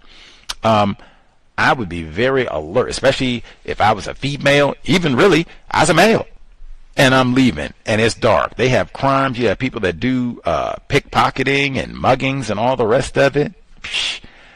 Be alert. I would try and be very precise meticulous about where you park at, so you can pick a safe parking area. Even make note of who is parked around me. Does it look like there are people lurking in the area? That's why I said, hey, don't get to work 5 minutes early. I say get to work 15 minutes early. You can take your time and just scan the parking lot. That can be a part of your ritual. You're doing your deep breathing and getting your mind right to go in. Scan the parking lot. Who's here? Is anybody here who shouldn't be here? Is anything happening that shouldn't be happening? Anything look weird? People get fired and come back. We said that. People said, oh man, I pulled into the parking lot. Leroy got fired last week. He's still loitering in the parking lot this week. What is he doing? We've had people share that. That's something you would only get. Let me scan the parking lot just to, let me see who parked next to me. What's going on right here? They got a van, anything like that in the parking lot? There could be 2-3 people ready to jump out and do something to me. Let me make note of that. Anything strange? Oh, I said I'm going to have my note system. Let me write that down. What kind of vehicle is that? What's the license plate? How many people look like it's in there? Let me write a description down. All that information, detailed as possible. Date, time, workplace safety. Cannot say that enough. And I mean, that's not really like the focus of what Neutralizing Workplace is in terms of what you like, shenanigans and crimes in the parking lot. We're more trying to focus on things happening in the building. Let's get that raise. Let's get that promotion. Let's keep them getting fired. That has come up a lot in terms of things in the parking lot. People being fired, it being crimes that happen out there, so they have to make reports about, we might need to double up. You might need to get a buddy to walk out to the parking lot. I just said, the fellow who said, oh, Lord, we got a former employee, and he'd been camped out in the parking lot for days. Jesus Christ. I said then, it's a black person. That might be something you have to report like immediately. You have no idea what this person is thinking. That could be really dangerous. Pay attention to what is happening, even if you don't have an employee parking lot. If you just park on side street or whatever the case may be, some places you might have a smaller work environment, so they don't have a big, employee parking area. You just get in where you can on the street. Really, that's even more of a reason. Let me be alert. Where am I parking at? Who's parking around here? Is it dark? Am I next to an alley? All of that.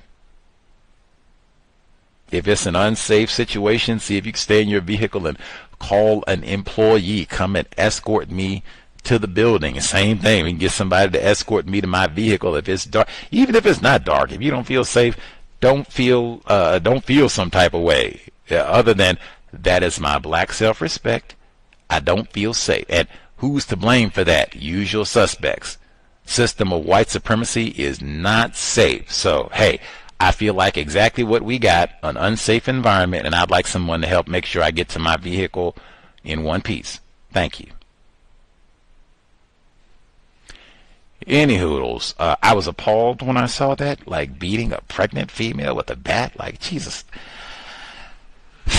Man. Anyway, number again, 720-716-7300, the code 564943 pound, press star 61 if you would like to participate.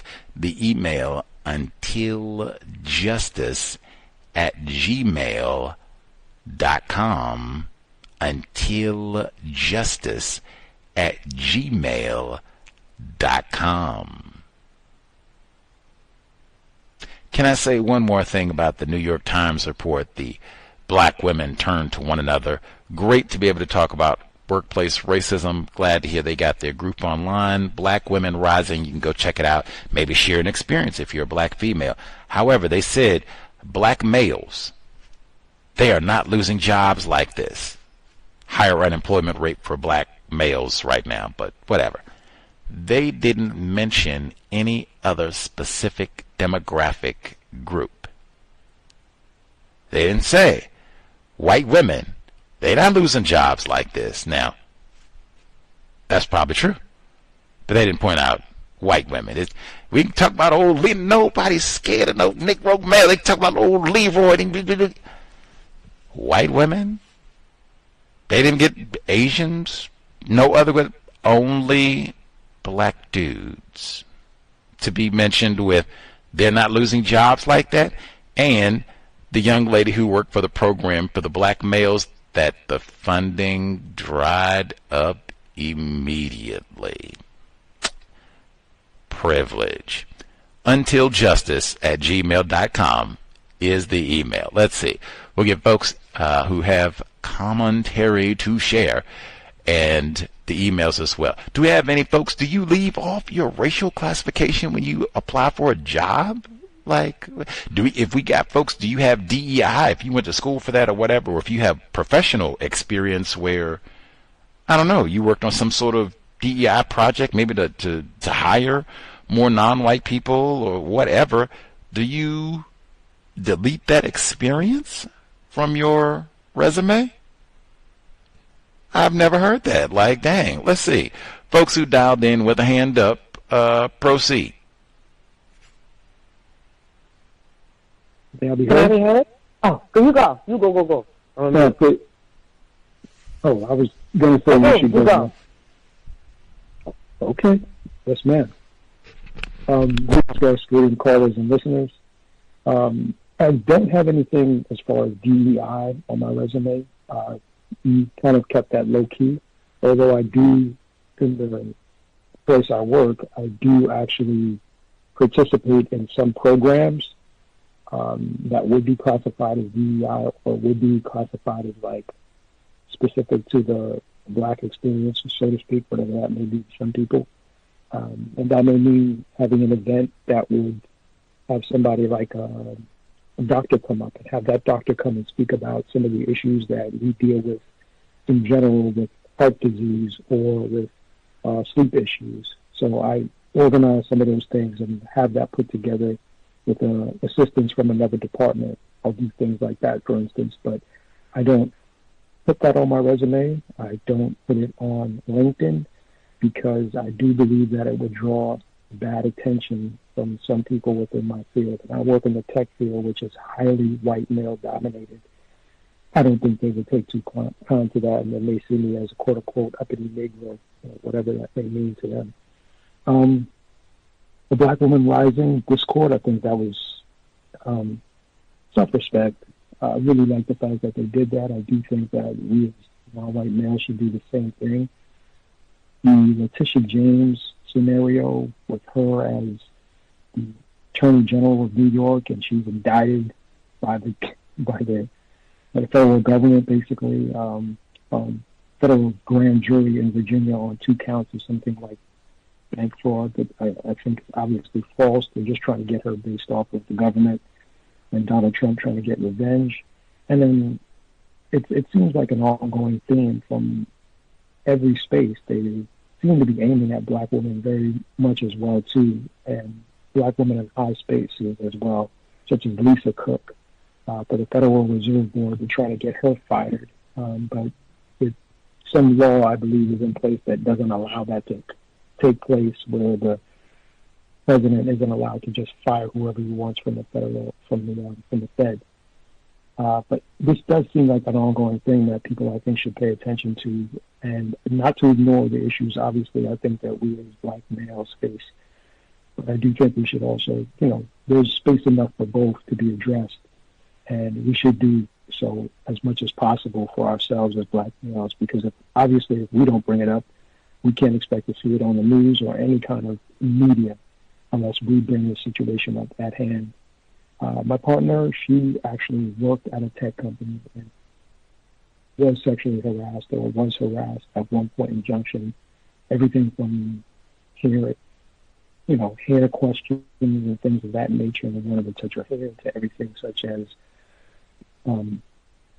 basically calling her by another Black coworker's name in the office, which is very, very, it's just very frequent, gets done a lot. The other part I thought was interesting was the student loan situation. I think that's a big topic. My son currently right now is finishing up his second year, sophomore year. He didn't take any loans out. He was able to take care of things financially. It wasn't as expensive here in New York State for school based on income. However, I had him go to a junior college first as to not waste too much money going to a 4-year and doing some courses that he may have to do anyway in the junior year. So what I had him do is do the first associate's degree at this junior college so he could save money, and then he's going to take time off, which I think is a really smart idea, and he wants to do carpentry after that to earn a skill set and a trade. And then he'll go back and finish his 4-year degree at whatever college so he chooses. But I think that's an option that people should think about and take into consideration, because I had my loan forgiven because I work in the public sector, and it was a blessing because the amount of money, I don't know if I was going to be able to pay it off by now. So the assistance in that aspect from the government was helpful, but also, which is more important, I think people, if they're in this position, is to find a non-for-profit that does the paperwork, which is what I found here in New York State. I found a non-for-profit that helped me with the paperwork and was able to push it. I checked back with them the next year. Everything was gone for my loan from college. And it's a relief, to say the least. As far as workplace racism in my space right now, I am trying to see what I could do to expand my skill set, but I get the feeling that in the beginning in my department, I came across at least very strong and very, eager to learn and ready to go. And I think that was maybe perceived as kind of like a little bit too aggressive, obviously for a black male where I want to learn. And I think they're kind of giving me bits and bits of information first so that I don't just get all the information and leave the job, which is what I think they're trying to avoid in order to keep me, and also to keep me at a lower salary so I don't leave and go for a better job at higher pay with more knowledge. So I'm trying to currently learn as much as I can outside of the office rather than depend on some of the coworkers that I have or any management or director to give me that access. That is all I have for now. Thank you for allowing me to share my time. Peace. Much obliged, Octavius in New York. I guess make sure I echo that great suggestion. We was talking about the wage garnishments, and in fact that was a lengthier segment than what we heard. They did include on that segment, they had a caller and he was talking about the same thing we heard from Octavius in New York, where he said that he worked a job in the public sector where normally it'll be you work X amount of years, and if you have any student loan debt, once you work that X amount of years, we'll pay off, whatever's remaining of your student loans. So a lot of people will take advantage of those programs. Even I was thinking, you have a number of race soldier white women teachers. That's how they'll get all those years of master's degrees in education paid for. They'll say, well, if you go to University or Syracuse, Notre Dame, SUNY, New York, wherever, you go to school, you get, all those tens of thousands of dollars of debt to get that master's in education.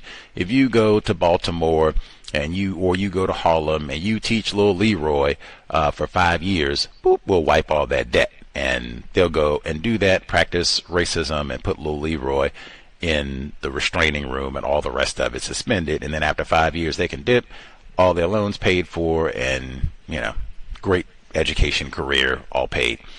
But he said being able to find a not-for-profit that will do the paperwork, if you get one of those jobs in the public sector where they will pay for your student loans, and sometimes those not-for-profits, they can even help you in the restructuring or getting different programs to help get that loan paid off. Like they had the one in the segment, I guess you all didn't hear it, the young lady in the segment, she said, hey, I'm trying to get my loan paid off and make a lump sum. It got to get paperwork to do that too. So that nonprofit can probably be helpful in a myriad of different ways to getting that addressed. And he said about for his offspring, he said as opposed to going to Trump University or some diploma mill, or at minimum going to a legit institution, we're going to spend a lot of money over that 4, 5, 6 years, whatever it is. Let's do junior college, associate's degree. And he said, hey, my offspring is going to take some time off and get a trade. That way you have a whole nother income career path available, and then you can go to that big institution and finish off that degree after you've got some work experience. All the rest of it might even have some different ideas about what you want to study when you go to do all that. Great. And can save a lot of money and can kind of diversify your learning experience and interests at a young age. So bravo. he talked about his own work experience there as well. And he was saying that being in a work environment where he's trying to be inquisitive, which you're supposed to be, asking questions, which you're supposed to do, trying to learn as much as possible about his current work environment, which we should do enthusiastically. He said, man, got to be careful. I don't want to be perceived as an aggressive black male. We heard about this. Allison Manswell, she told us she can't tell black males to stick out your chest and be full of Negro pride and show everyone, be loud with your voice. You might get accused of rape. Shh. That's what she told us in the archives. He said what he'll ask and try to learn. And he said it seems like they will try and bifurcate the information. They'll break it up and kind of give a little piece here, a little piece there. It seems like we never get great training. They just tell us everything that we need so that we can be great, well-trained, competent employees from day one. Like, well, you're going a little fast, Leroy. Just come on. Can I get all the information so that can I be set up to succeed? Isn't that how they say it? Now he did say maybe they don't want to give you all the information immediately and then you up and leave and go someplace else and be a valuable employee. Well, maybe. I guess. I don't know. It seems like kind of a widespread pattern. Sometimes even you have employees that are loyal, been there a long time, and we still, I don't want to share. They'll come and share all kinds of nonsense with the non-white people, victims of racism. And I mean total nonsense. They'll come and talk to you. Who you think will win the Super Bowl? And you think, Seahawks gonna do it again? And they, any kind of nonsense you can imagine, but something constructive for the job, they get real tight-lipped.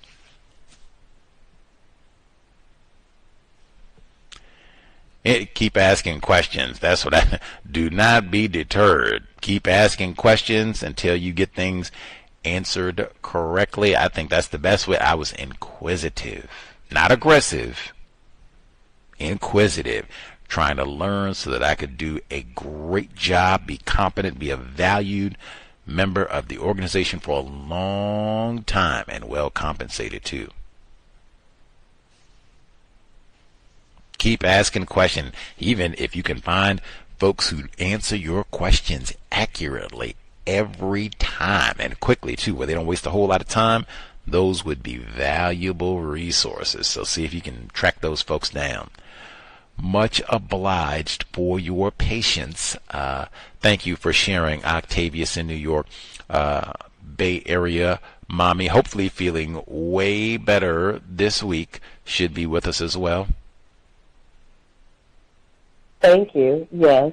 Greetings to you and everyone on the line. Well, I do feel better. Thank you. So I think Monday was like a holiday. Friday, I was Friday evening. I went to get tacos with people that I work with. So we went and got tacos. I was invited. So I went and had my mask on. They didn't care. So they were talking about this gentleman. Nice gentleman. Everybody liked him. From Africa. He's from Somalia, I think. He used to be admin in his time. He's a transitional kindergarten teacher now. He's worked at schools before. I think he even met his white wife at the school. He married her in July. I only know that because he started in July, and they made an announcement that he has to go get married to this white lady. He's very heavily melanated.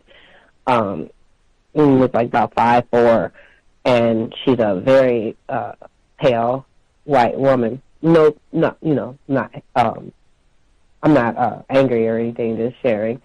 So you know, they super loved them, you know, all the white, because even though we're it's a black, there's not white people that attend the school. There's white people that work at the school, a slew. So, well, a lot. There's a lot of white people that work at the school. Last week, maybe Tuesday or Wednesday, it's a young lady that I don't even know how she identifies, because she still hasn't said how she identifies, but she gets mad when people say misgender her, but you don't know what to gender. You don't know what to say. Because even when I asked her, I said, well, if you're mad at the BCBA for misgendering you, you're definitely going to be mad at me, because I had no idea to gender. I didn't even know what you got. So how do you identify? Well, I know I should have told people. I know I should have did this. I know I should. Well, how do you identify? What do you want to be called? What do you want? Well, I know I should have told people. So I still to this day don't know, because she just kept doing that. So, she's a nice looking female, Spanish-ish. What she was doing was trying to date it's a little young gentleman around my son's age that works there, and I like him. I'm nice to him. She was trying to date him, and I had to tell him, I was like, hey, dating at work doesn't work. You can do what you want to do, but dating at work doesn't work. And so, you know, everyone talks to whomever or whatever. Nobody's just listening to me, but that's what I said. So the first time it didn't work out, it was a whole disaster. The second time was on this gentleman's birthday, December, like right when we were going on our break, December 20th. It's his birthday. He takes her. She's a whole nightmare. Made this whole scene. Now, okay, so what I'm saying is, this girl, so she works with the large guy, the large young baby, the young child, the one who I have to change. The one that's like 170. He's a good 170, 180. Now, his clothes don't even fit correctly. So she's with him. So all she does is just walk with him. Her and another girl. They just roam around with him basically all day. She caused this big scene on the young man's birthday, made this whole thing. It was this whole big deal, and she made him. He's like, okay, well, I'll get you an Uber and take you home. No, I don't want to take an Uber. And if you were any kind of decent gentleman, you would walk home with me. So they walked a country mile. They walked a long way to go to her house. She gave him a kiss, all this stuff. So he shared it with me. Maybe he came over and shared it with me. And I just said, look. He came over because his birthday, so I baked him some cookies for his birthday. So he came to get them, and then he was sharing with me all his stuff. So I said, I told you dating at work doesn't work. And what will happen is she's going to cry and cry and cry, and then someone is going to mistake it as you hurting her, and then you're going to be in a situation. So just be careful. You know, I can't tell you what to do, just be careful. So I leave it alone. I don't know what he does. There's a gentleman, to go back to the guy, the African gentleman, nice young man, bubbly, smile all the time. Allegedly, he told her that he's attracted to her, he knows he's married, all this stuff. So she tells anybody that'll listen. So instead of just saying, you know what, I don't like that, it makes me feel uncomfortable. Now, mind you, the contact the only reason why they're having any encounters is because we have after school. So in after school, we'll use different classrooms for the children in after school. So his classroom is where they'll house some of the kindergartners and transitional kindergartners who are in the after school program. After school, if we need help, we will ask her or the other young lady if they want to stay maybe until it's over for extra money or whatever and to help. They basically do it. So I guess this is when her and this gentleman, the one from Africa, is having encounters. So, you know, she smiles or whatever. I'm sure she flirts and carries on because she does it with a little young man. And whatever's going on, she's smiling with them. So, but she's reporting it. She's telling everybody else how uncomfortable she feels because she's identified as maybe a guy. I don't know. So, but you still want to be a girl and then tease people. I don't mean tease, but you want to go out with guys and act as if you're able to date, but then after you attempt to kiss them and all that, oh, oh, you pushed it too far. Then you say, oh, I was thinking about the kids that we had. This weird stuff. So the same lady is talking to the TK teacher, and so then she's telling everybody about it, so everybody knows. So then they were saying, even she's telling the younger gentleman that she was trying to go out with, she's telling him too. And so she started talking to somebody else and him, and then they said, well, why don't you just go tell them that you don't like it and it makes you so uncomfortable, and ask them not to do any of that and just give you your space. Why don't you just do that? So she allegedly went to go do that on Friday. So Friday night, everybody's speaking his praise. They're speaking so well of, oh, I love him. He's so this. And I didn't say anything. The same people that loved him on Friday hate him to death because the girl went on Tuesday and told everybody that he sexually harassed her and tried to do all this stuff to her, to which it told the acting principal and, well, 2 vice principals, but one of them is the acting principal.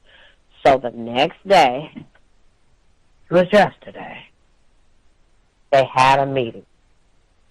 So, the meeting, after the little meeting, and he's always smiling, always bubbling, no more smiles, no more nothing.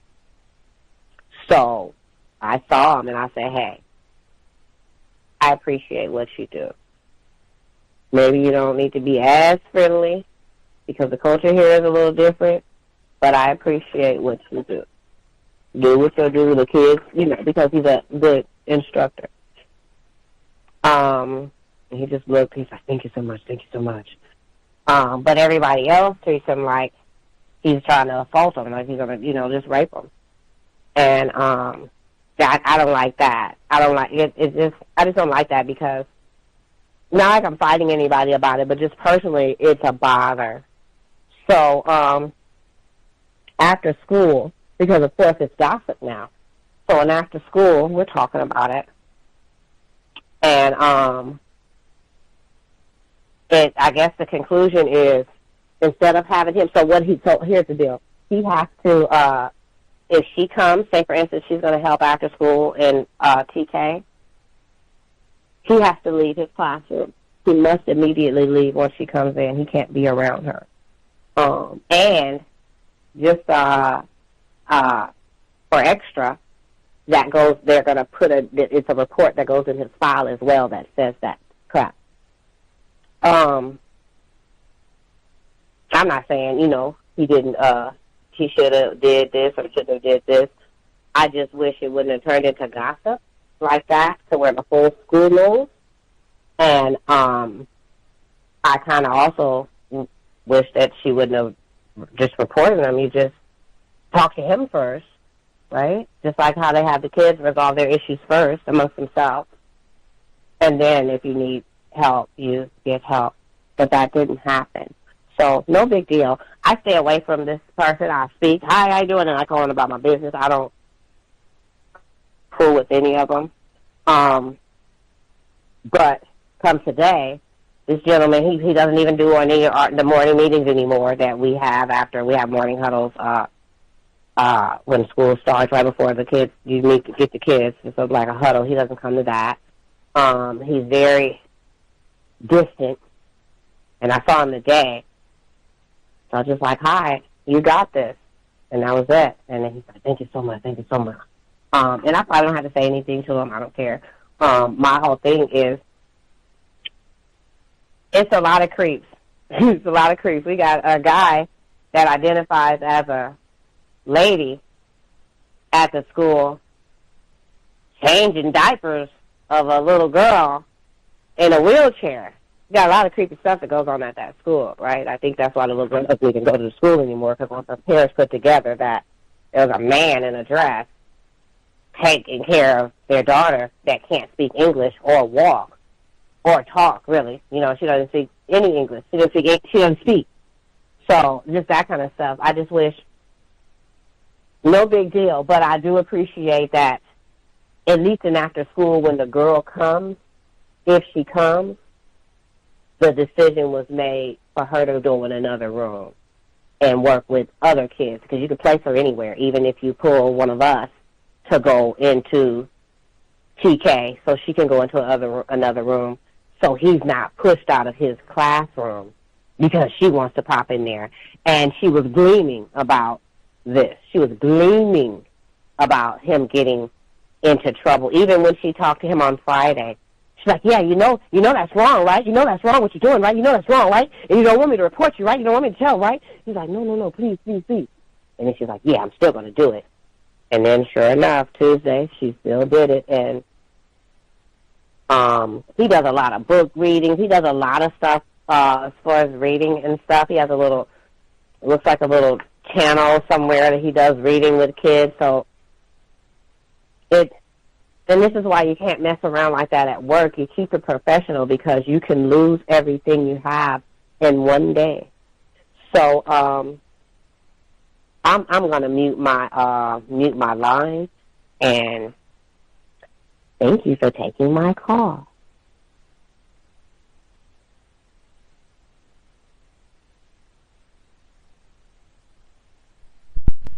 O.J. Simpson is rolling in his grave, rolling over in his grave. This time, for once, Orenthal James actually is deceased. And Bay Area legend Orenthal James. Man, much obliged, Bay Area mom. We've said before, like many times over, no dating, so-called, in the workplace. Just, man, we talked about it over and over and over. You just add that one to the pile. Yeah, just not, I mean, come on. Anyway, she did remind us, I guess so many days have passed, and there's been so much happening in 2026. Monday was Dr. King's holiday. If folks, hopefully we had lots of victims who did not have to work that day. If you had to endure any tackiness for the day or this week in relation to that day, let us know. We don't want to slip into Black History Month and miss any Dr. King racist jokes or other shenanigans from this past Monday. That said, she talked about she went out to get tacos with some of her coworkers earlier in the week, maybe for the King holiday, and she wore her mask. In my view, that is Black self-respect. And maybe, I just read the report last week. They were talking about how serious the flu outbreak has been in California and continues to be. I don't know why anybody would have a problem with her wearing her mask, if she was sick or if she was in 100% great health.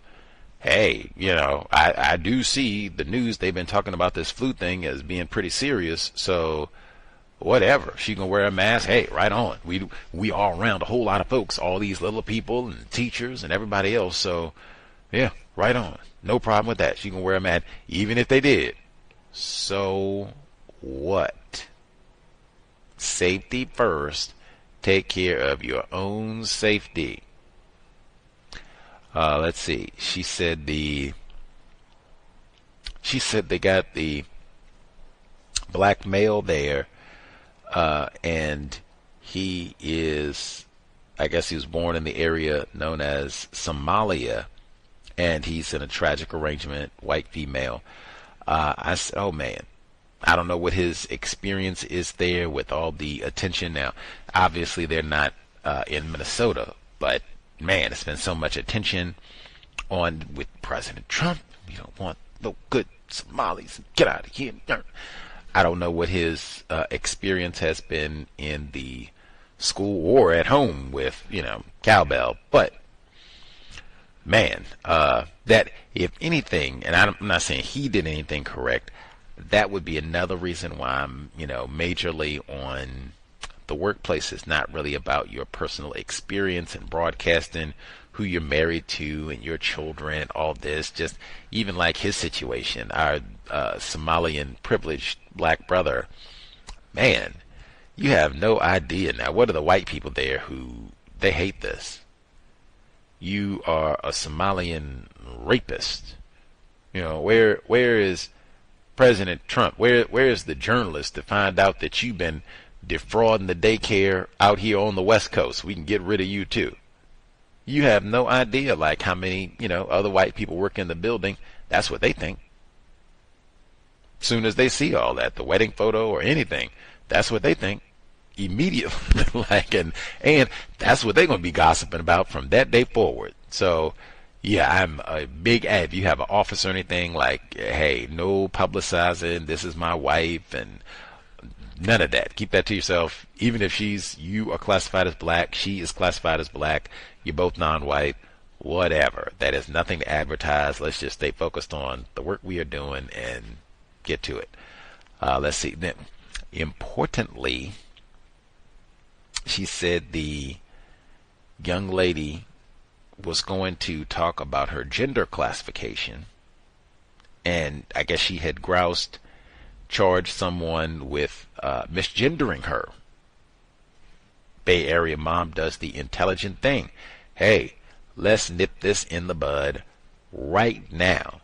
What do you wish to be called? Best question. And she says, the person said, well, I know I should have told, them what I wanted to be called and all the rest of it and blum, blum, blum, blum, blum, blum, blum, blum, blum.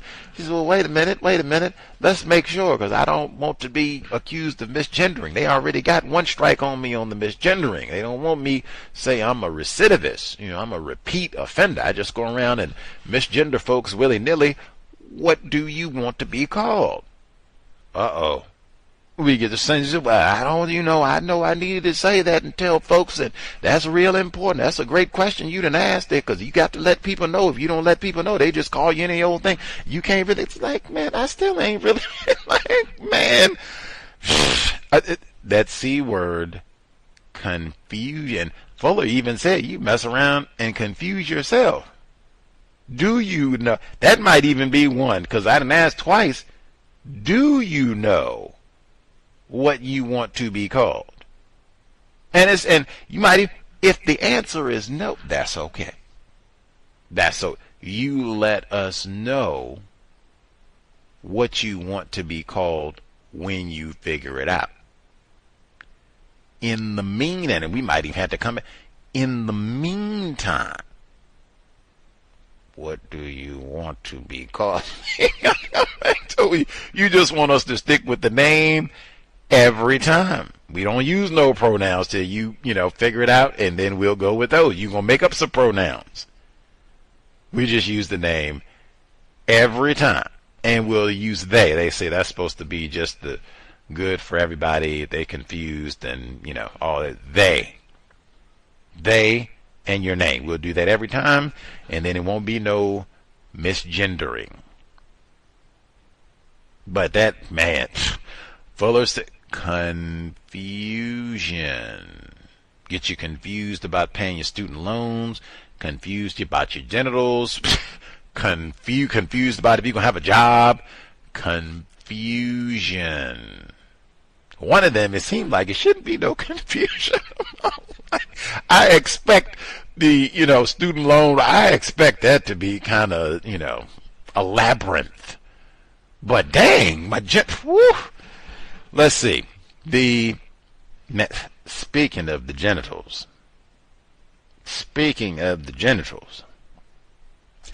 before we even get into all of the dating and raping Leroy, Bay Area mom is an educator at the school. We have talked on a regular basis priorities. Why are you here? Why did you take this job? What is your purpose for being here in this school with these students? It seems like there are not good answers to that question for the vast majority of the educators in that building. Like, why are you here? Oh, well, they got that cute fella down the hall. You know, see if we can do something this weekend. That's why you're here. Why are you here? Well, they got the LGBTQ plus parade this summer, and I think it's important that the young people that can't read, they don't even what? Like, what? Why are you here? It is not nothing but help these children, and I want to teach and see the next generation do better and fight racism. None of that. None of that. None of that. Got that cute fella down the hallway. Eh? Mm-hmm. Like, what? Come on, man. She said, be a professional. You have eyeballs so you can see. Oh, okay, that's handsome fella. Remind me of young Chadwick Boseman. Look like he don't eat Cheetos all day. That's beautiful. And nice amount of mellow. Oh, you can read too. That's, you know, I like them when they literate. That's a plus. But we not here for all that. We here to teach the children. Can he teach the children? You said he gonna read. Hey. Definitely let me not mess that up so he can teach the children. Say he do the reading program. Well, you don't want to mess that up. Go ahead and read to the children. I'll sit over here and I can swoon privately for 3 or 4 seconds, and then I'll go back and do some more teaching. That's what it would be. All this, you know, I'm batting the eyelid. We are not seeing the poor children. Like, nobody cares about them at all. We got every other objective in the world. We got the LGBTQ campaign and all the rest of it. We got every objective in the world except we're gonna teach these children. We're gonna get a diet and nutrition program for this young fella who about to be 200 pounds before he hit the middle school. Nah, we don't care about that. That's, you know, but you give him a donut, that'll give me some extra time. I can go holler at the cute teacher down the hallway. Let's see. The O.J. Simpson of it all, I cannot stress enough, especially if you have non-white males, talk to your children. It's no flirting, dating. It's Me Too. It's 2026. System of white supremacy racism. Even if you work with all individuals who are classified as black, they're all so-called African American, they all got 8 great grandparents who were born in Mississippi, that all of that is irrelevant. You did not ask for or fill out a job application so you can come and pimp everybody in the office. That is not the purpose at all. It is not, see if we can go out and date everybody in the office. That is not the purpose at all. It's to see, I'm going to make as much money as I can, learn as much as I can, probably about racism, and see if I can get out of here all my fingers and toes intact. Not how many numbers did I get. Oh, we going out this. None of that. None of that. And it's so quick that it can go from over here and everyone swoon and, oh, Leroy is this and Leroy is that, and we get to Friday. Oh boy, he lecherous Leroy. Oh, the leper Leroy. Now he gonna be lonely Leroy just in the cafeteria. Ooh, he got the fast hands Leroy. You got to watch him. I was doing this. She said now he doesn't even come to the pep meetings in the morning, and he kind of distant now. Leroy don't smile no more. Who wants to smile? They think I'm a rapist. Ugh. Ruin everything. Really, that's what many thought before. I told you we just had black male on, Dr. Rogers, educator, and in California no less. He said, I don't do none of that. He said, forget the date part. I don't even hang out in the teacher's lounge. Why? Exactly what she said. All that gossiping which is in the 10 stops. Neely Fuller Jr. But Dr. Rogers said, oh, no, I don't hang out. And he said, my father, he told me, Mr. Rogers also, he said, I don't do all that gossiping and telling folks your business and chatting. And, you know, my wife, she's white and she loves Somali food. None of that. Keep your mouth closed. Talk about the workplace. Excellent way to proceed. Even Bay Area mom had told us, some of those folks, hey girl, what you gonna be doing this weekend? You want to hang out? Let me come by your house. What? Come to my house? What? We're not doing slumber parties. Like, what are you talking? Even for now, I'm go get tacos. I'm not enthused about that. You're like, come to my house? What? None of that. We are not homies. This is not school. This is not summer camp. We are coworkers, and that's it. We should be functioning as coworkers. Not we're on here. This is our, real life Tinder. Like, come on. And then, like I said, especially if everything was okay on Monday, and then by the time we get to Friday, now we got stipulated. We can't even be in the same room together. What? And for young people, especially young black males, privileged, it can change so quickly. This was acceptable, and I've seen that where you can exchange, if you want to call it inappropriate jokes in a work environment, where that was acceptable on Monday. Friday, that's not acceptable. I've seen that many times. So that's when it could be a lot of things. Or a person, maybe they didn't get enough sleep on that Friday or whatever. They found out they didn't get the promotion, so now they don't want to joke no more. It could be anything. But, man, be professional every day. No work day is a day where, hey, you got some free time? Let's go get a date today. That is always a bad move, especially if you are classified. Imagine that. Now the work plan. She said, I got to have this in my personnel record the rest of the time I work at this school. That's how I started off my 2026 allegations. I've been harassing and raping staff members here. Now we got to put a plan in place to minimize likelihood of this happening. That's embarrassing. Even if everybody she does that, that she was having a rough patch. I was a false actor. Even if everybody came to believe that, that's embarrassing, stressful, time wasting, whole lot of things that I can say that are not constructive. That's not how you talk about ominous beginning to the new year. Man, take all your motivation. I don't want to do nothing with you. I don't want to talk to nobody. As a young educator as well, if anything, lesson. I am not here to date, flirt with anyone. Just doing my job. 10 stops. I can't.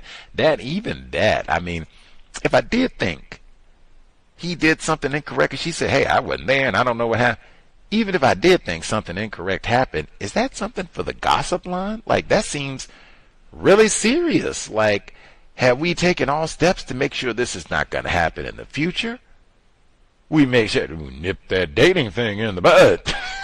Man. Not that's not the sort of thing that's just are we done talking about the Super Bowl picks? We got that out of the way? Oh, okay. What else are we gonna talk about? Oh yeah, that's right, Leroy raping. Yep, that's right. We kill a good 10 minutes talking about that.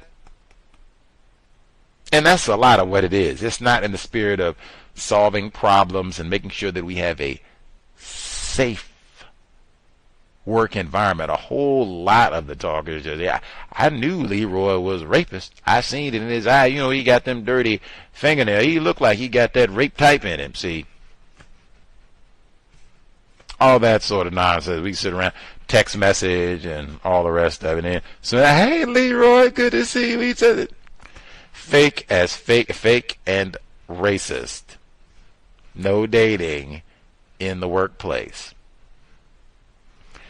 Much obliged, Bay Area mom. Hope you're feeling better. Maybe by next week, she'll be totally healthy, recuperated. Continue wearing your mask if you see fit, regardless of, what anyone has to say. But in California, that should be an applause. Like, right on. Responsible educator and right on. Let's see. Let me sneak in one email. The email address, untiljustice@gmail.com. untiljustice@gmail.com. Greetings, Gus and Cow's audience. I took 2 days of sick leave on Thursday and Friday. I had given right-wing Ashley and the non-white, non-black female, who I shall call Amina, instructions on getting approval to proceed on various aspects of their work. It says that Tristan is at the point of contact in my absence. Thursday morning, I logged in early to send Tristan an email about me taking sick leave and saw an email from our lawyers regarding the complaint we received. I said that I would review it and update everyone on Monday. Right-wing Ashley, who looks for loopholes to disregard my instructions, got Amina to send a meeting in diaries for this week, Tuesday, to discuss the complaint approach, even though I'd given them clear direction on what to do. Amina, Tristan, and I had a team meeting Monday morning. Right-wing Ashley wasn't there because she's on a different team. We gave our updates, and Tristan then mentioned the complaint meeting. That was obviously the first I heard of it, so I asked about it. Amina said that she put the meeting in to discuss how we maintain our good relationship with the company that submitted the complaint. Tristan then interjected to say it was a good idea to meet. Amina has decided she's happy to undermine me on behalf of right-wing Ashley. Duly noted. I later checked my emails. I could tell that they had communicated concern to Tristan, but I was obviously not included. After the meeting, I sent Tristan an email containing advice from the lawyers on the issue, the draft complaint response, and how we should manage the process. I didn't mention that I'd already told right-wing Ashley and Amina what needed to happen, or that we'd already met and agreed on the approach. I figured it was pointless. I had my one-to-one meeting with him on Monday. I talked him through the issues and the response. He agreed with my approach, but said it would be good to talk it through and make sure Amina and right-wing Ashley agree. I didn't object or give any impression that I was irritated. Tuesday morning, we got an email from Harry. I had forwarded the complaint to the lawyers, who raised it with their boss, Harry's equivalent. We hadn't mentioned the complaint to Harry as yet, so he asked for a detailed explanation. There were various as he asked the questions he needed, and at the end he was satisfied and gave an instruction on what the response should be. Half an hour later, Tristan canceled the meeting as he didn't see a need to have it, and set out the exact plan that I told right-wing Ashley and Amina we should follow. Right-wing Ashley responded immediately to say she was happy to cancel the meeting, and excessive use of exclamation marks included. What in the world? She had told us about this before, by the way, the young lady writing the email, in terms of this white woman, right-wing Ashley, using a lot of what I'm terming like unprofessional phrasing in workplace correspondence, the like emojis and smiley faces and that sort of thing. Just like, what? Same thing. You are not talking to your boyfriend. You're not talking to your college chums. This is the workplace. Let's just, come on. She continues. Everything was clear. Lying manipulator Amina responded that she was happy to cancel if right-wing Ashley and I, in that order, are happy to. She also raised a few issues which were non-issues. The meeting was canceled. Right-wing Ashley then started to crash out, sending unnecessary and confusing messages in Teams. I think she had been speaking with a race soldier, Fred, who used to manage this project and is partially responsible for the delays resulting in the complaint. I think she was trying to create doubt on whether we should turn down the proposal, which we are planning to do. This is the proposal submitted by the company that she tried to get the lawyers to meet with before Christmas, ignoring another of my instructions. The lawyers said, hell no. The confusion she caused wasted time, and what she said was wrong, so didn't change any plans. I just can't stress enough, so much of the system of white supremacy is about wasting time, especially anything where it seems like, oh, this nigger woman is in charge. We're going to waste as much time as possible, sabotaging her, making her have to do the same thing over and over, send the same emails over and over, just wasting time, wasting her time, and as much of it as we can. Continues. I had a meeting on a different matter with right-wing Ashley and Hamana early in the day, and the complaint came up. One of the issues covered in the complaint is about how long it's taken to process the application. Amina, speaking on behalf of right-wing Ashley, stated that she had done her best to keep the company informed on the progress of the application, unlike Fred.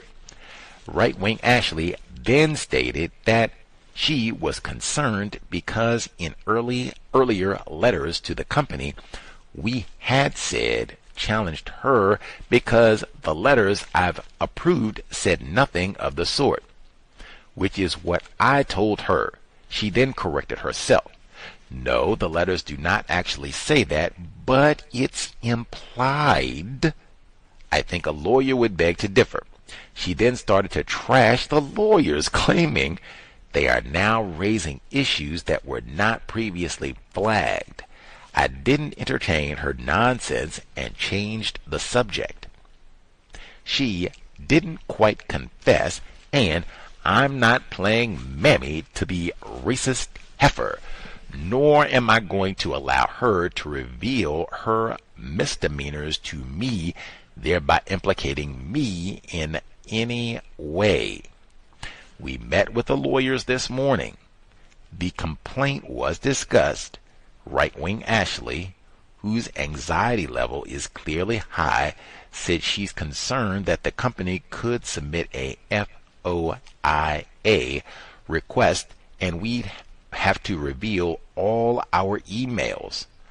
Follow the yellow brick road metaphor. She's telling on herself. We had a half-hour meeting and lots to cover, and I wasn't going to allow her to draw me or anyone else into her deceit. So I shut her down, stating that we need to deal with the complaint we have and not assume we know the company's next steps. The good thing is that she said what she said in front of the lawyers, and they are very observant, so I'm sure they will recall her words if any issues arise in the future. That is, I know Mr. Fuller recommended anytime there's any sort of disagreement, conflict with a person classified as white on the job, and you all, are supposed to have some sort of dialogue verbally in person to try and resolve things. always phenomenal to have witnesses. That way, they will be a lot less apt to misremember things, generally not to your advantage. It will generally be, everyone will be much more on their P's and Q's, or on their better behavior if there are a few witnesses there, just to kind of be paying attention to what's being said, not said, even, that sort of thing. Anyway, let's see.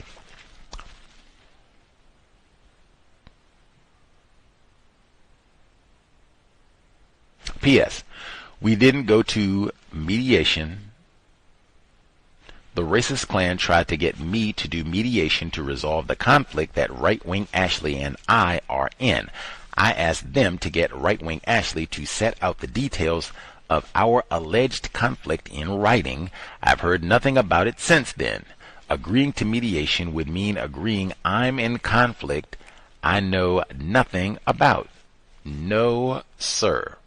Well, that, I remember we talked about that some time back, because this has been going on for months. Talk about wasting time, where right-wing Ashley accused her, I think it was, the phrasing was like, she came for her, something, vague, like, ooh, that nigga woman, she came to get me, ooh, that sort of thing. But this has been going on for the longest, and same thing I said, what do you mean exactly? What did she do? And we can't get no, the same thing. What are we supposed to call you? What's your correct gender? Oh, that's $1 million question now. We got two. We've been asking, what is your gender? What did I do to come for you? Whole year passed. We still ain't got no answer. Master deceiver. And for reals, that is another way that you can keep somebody confused, where they ask you a legitimate question, trying to minimize confusion. You don't answer their question. You just talk, and especially you don't even tell them, hey, what's your gender? And you don't just say, hey, I don't know. That's always so. You can say, I don't know. I'm still learning. I'm still learning about myself. I'm still learning about my genitals. I don't know. Once I figure it out, I'm going to tell you what I want you to call me. Okay, now in my brain computer, I would still be saying the same thing I'm thinking of.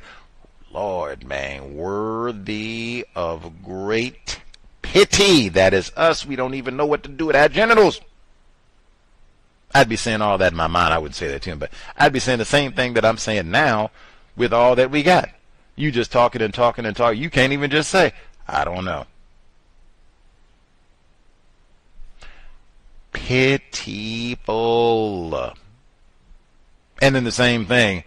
What did I do to come for you? Well, the nigga when you raised your voice and all the rest of it.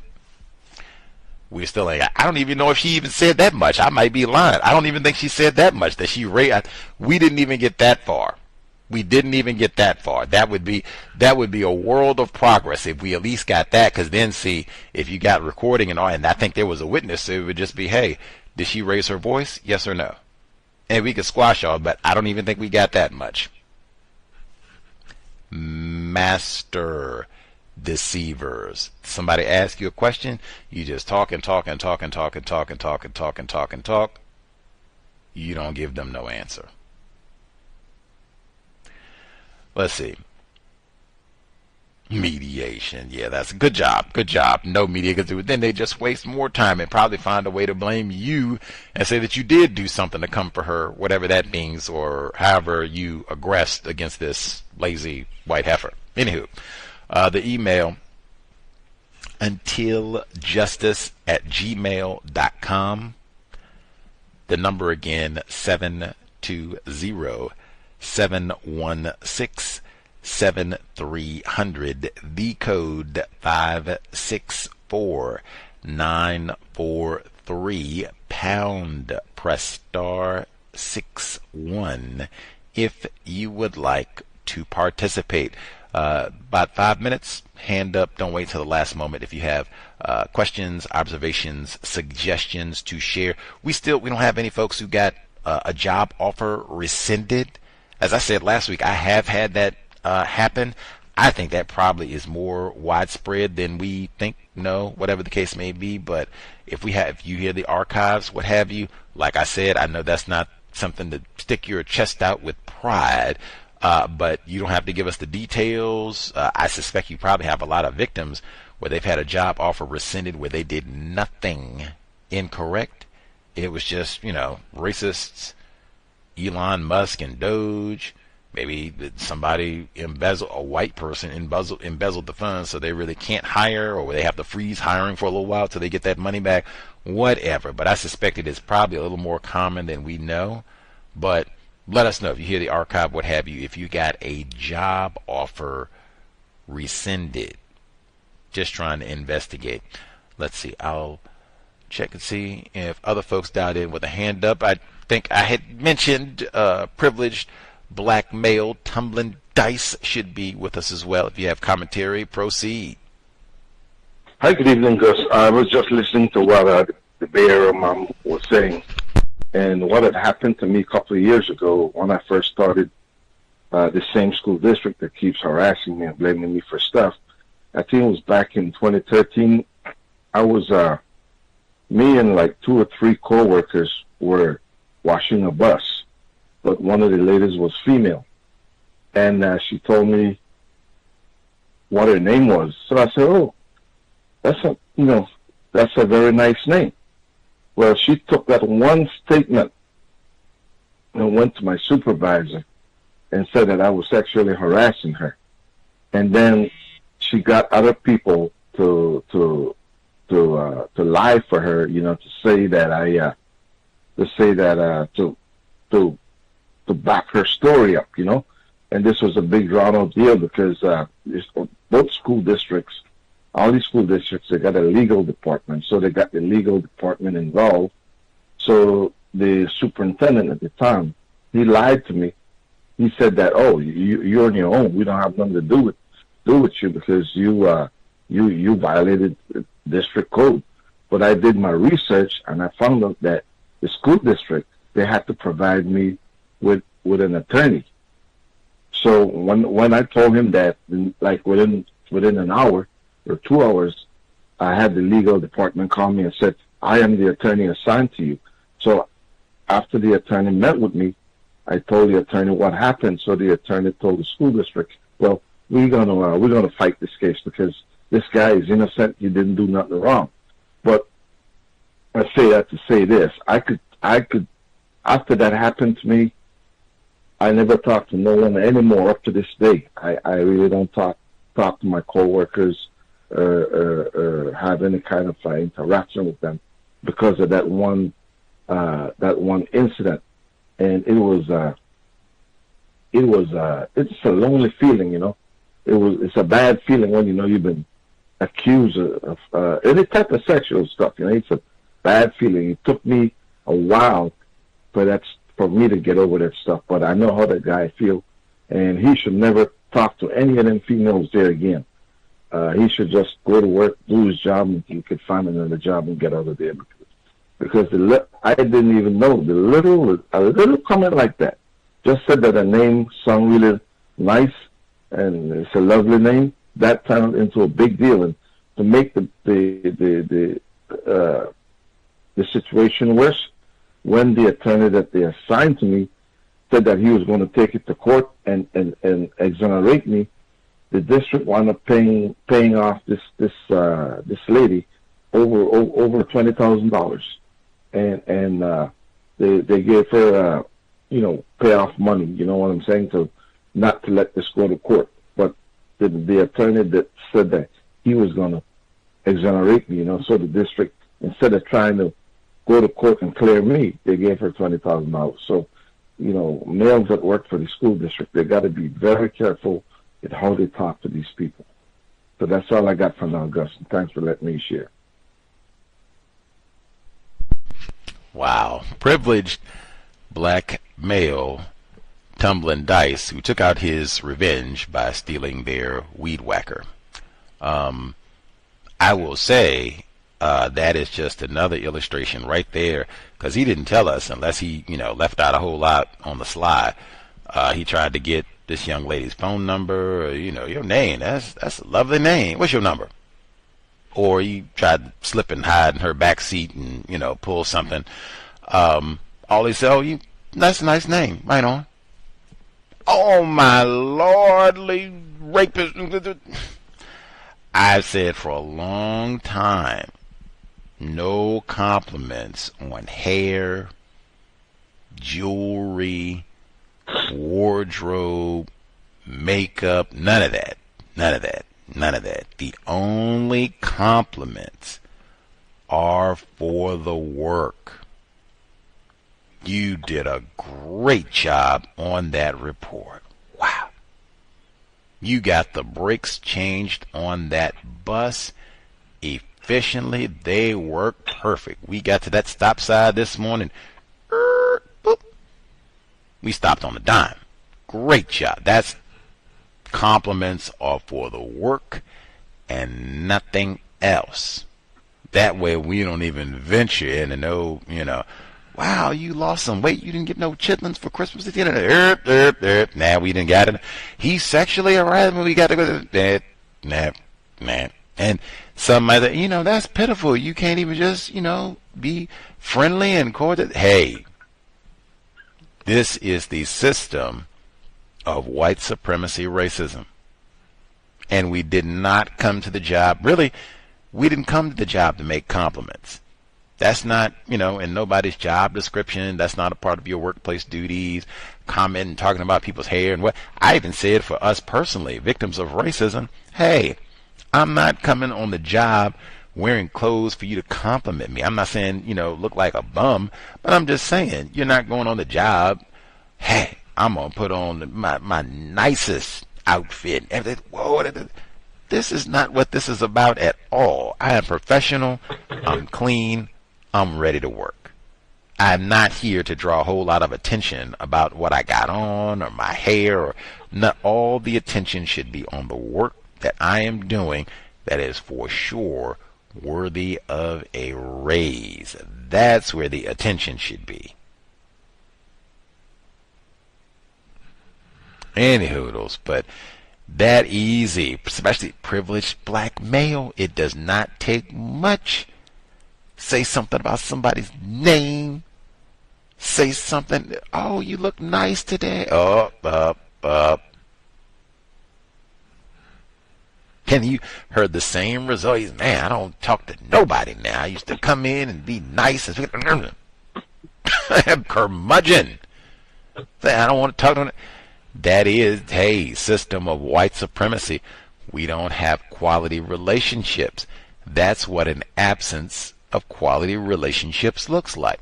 You have people who say, I'm antisocial. I'm an old curmudgeon. I don't talk to nobody here. And in fact, I encourage you not to talk to anybody. That system of white supremacy racism.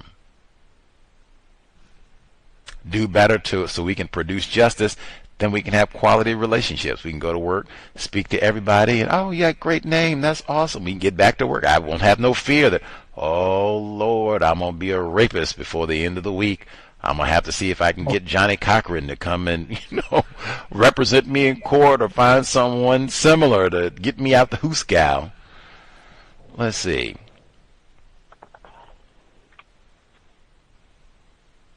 Much obliged, Tumbling Dice, for sharing. He did say he came to his own code about the compliments and things so that he doesn't have to go through that on a regular basis, which I agree with like 1,000%. We talked about that as well. *61, make sure I didn't miss anybody. If you have a last quick comment before we wrap up for this here week, we'll be here Friday, 8 p.m. Eastern, 5 p.m. Pacific. Shar Adams' Black-owned third installment. That book is a lot about black bookstore owners. We heard that today. I said, man, based on what we've read the first 2 weeks, I don't know if I'm, my corporate job ain't what I wanted it to be, and I'm not making the money that I wanted to make, and all the rest of it. I'm going to go work at the bookstore, at the black bookstore, like, ugh. Maybe you get a paycheck. Maybe you don't. Maybe the FBI is in the store. Maybe they aren't. Maybe white people look for a reason to shut you down. Maybe they don't. Maybe Amazon runs you out of business. We didn't even get that far yet. That's kind of close to the end of the book. Maybe Amazon runs you out of business. Maybe they don't. I said for a long time, like for years, I think longer than I've been saying, no compliments about anything except the work on your job. I've said that being an entrepreneur for sure does not solve your problem with racism. Like, wow, you can say that to the nth degree. If you talk about, I'm going to open a Negro bookstore, like, oh my God, you thought racism was a problem when you worked at McDonald's?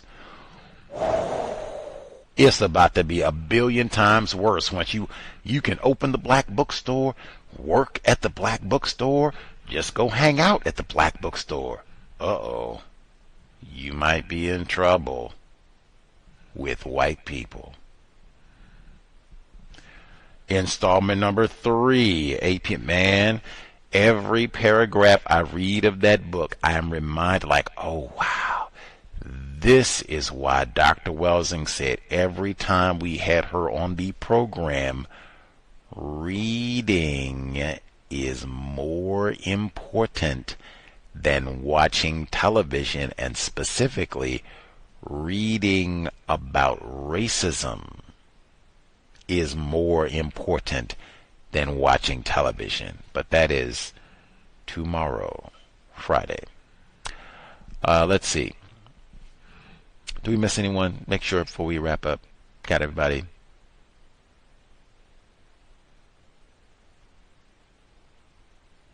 Grand. Drop us an email. Let us know if we have folks who deliberately omit anything relating to racism from their resume and or racial classification. Like I said, they totally omit that I'm Negro or anything else. Let us know. And if you've had better results with that, like, I would be curious. Like, yeah, you can drop us an email on that one too, untiljustice@gmail.com. Much obliged for the folks who tuned in, wrote in, hopefully worthy of your Thursday evening. Sobriety would be best, especially if you're going out to have tacos with your coworkers. Oh yeah, I'm going to be super sober so I know what is happening. If there are any allegate or accusations, anything else, whew, I was lucid. I know what I said. I know what they said. In fact, I was lucid enough to not stay too long. 30 minutes or so max, and out of here. Any hoodles. Sober. We need high-functioning brain computers to produce justice. Creator, we ask that you remind us, stop saying not all white people are racist. Remind us, stop name-calling people classified as black. Stop gossiping. Stop producing throwaway offspring to be raped by Mary Kay Letourneau, drowned by Susan Smith. White people. It has been time. Replace white supremacy with justice immediately. Cow signing out. Thanks all for tuning in. Nigga, you so brainwashed. I'm a victim, brother. No problem. You're a victim. Man, I'm a victim of 400 years of conditioning. Shut up. The man has programmed my conditioning. Even my conditioning has been conditioned.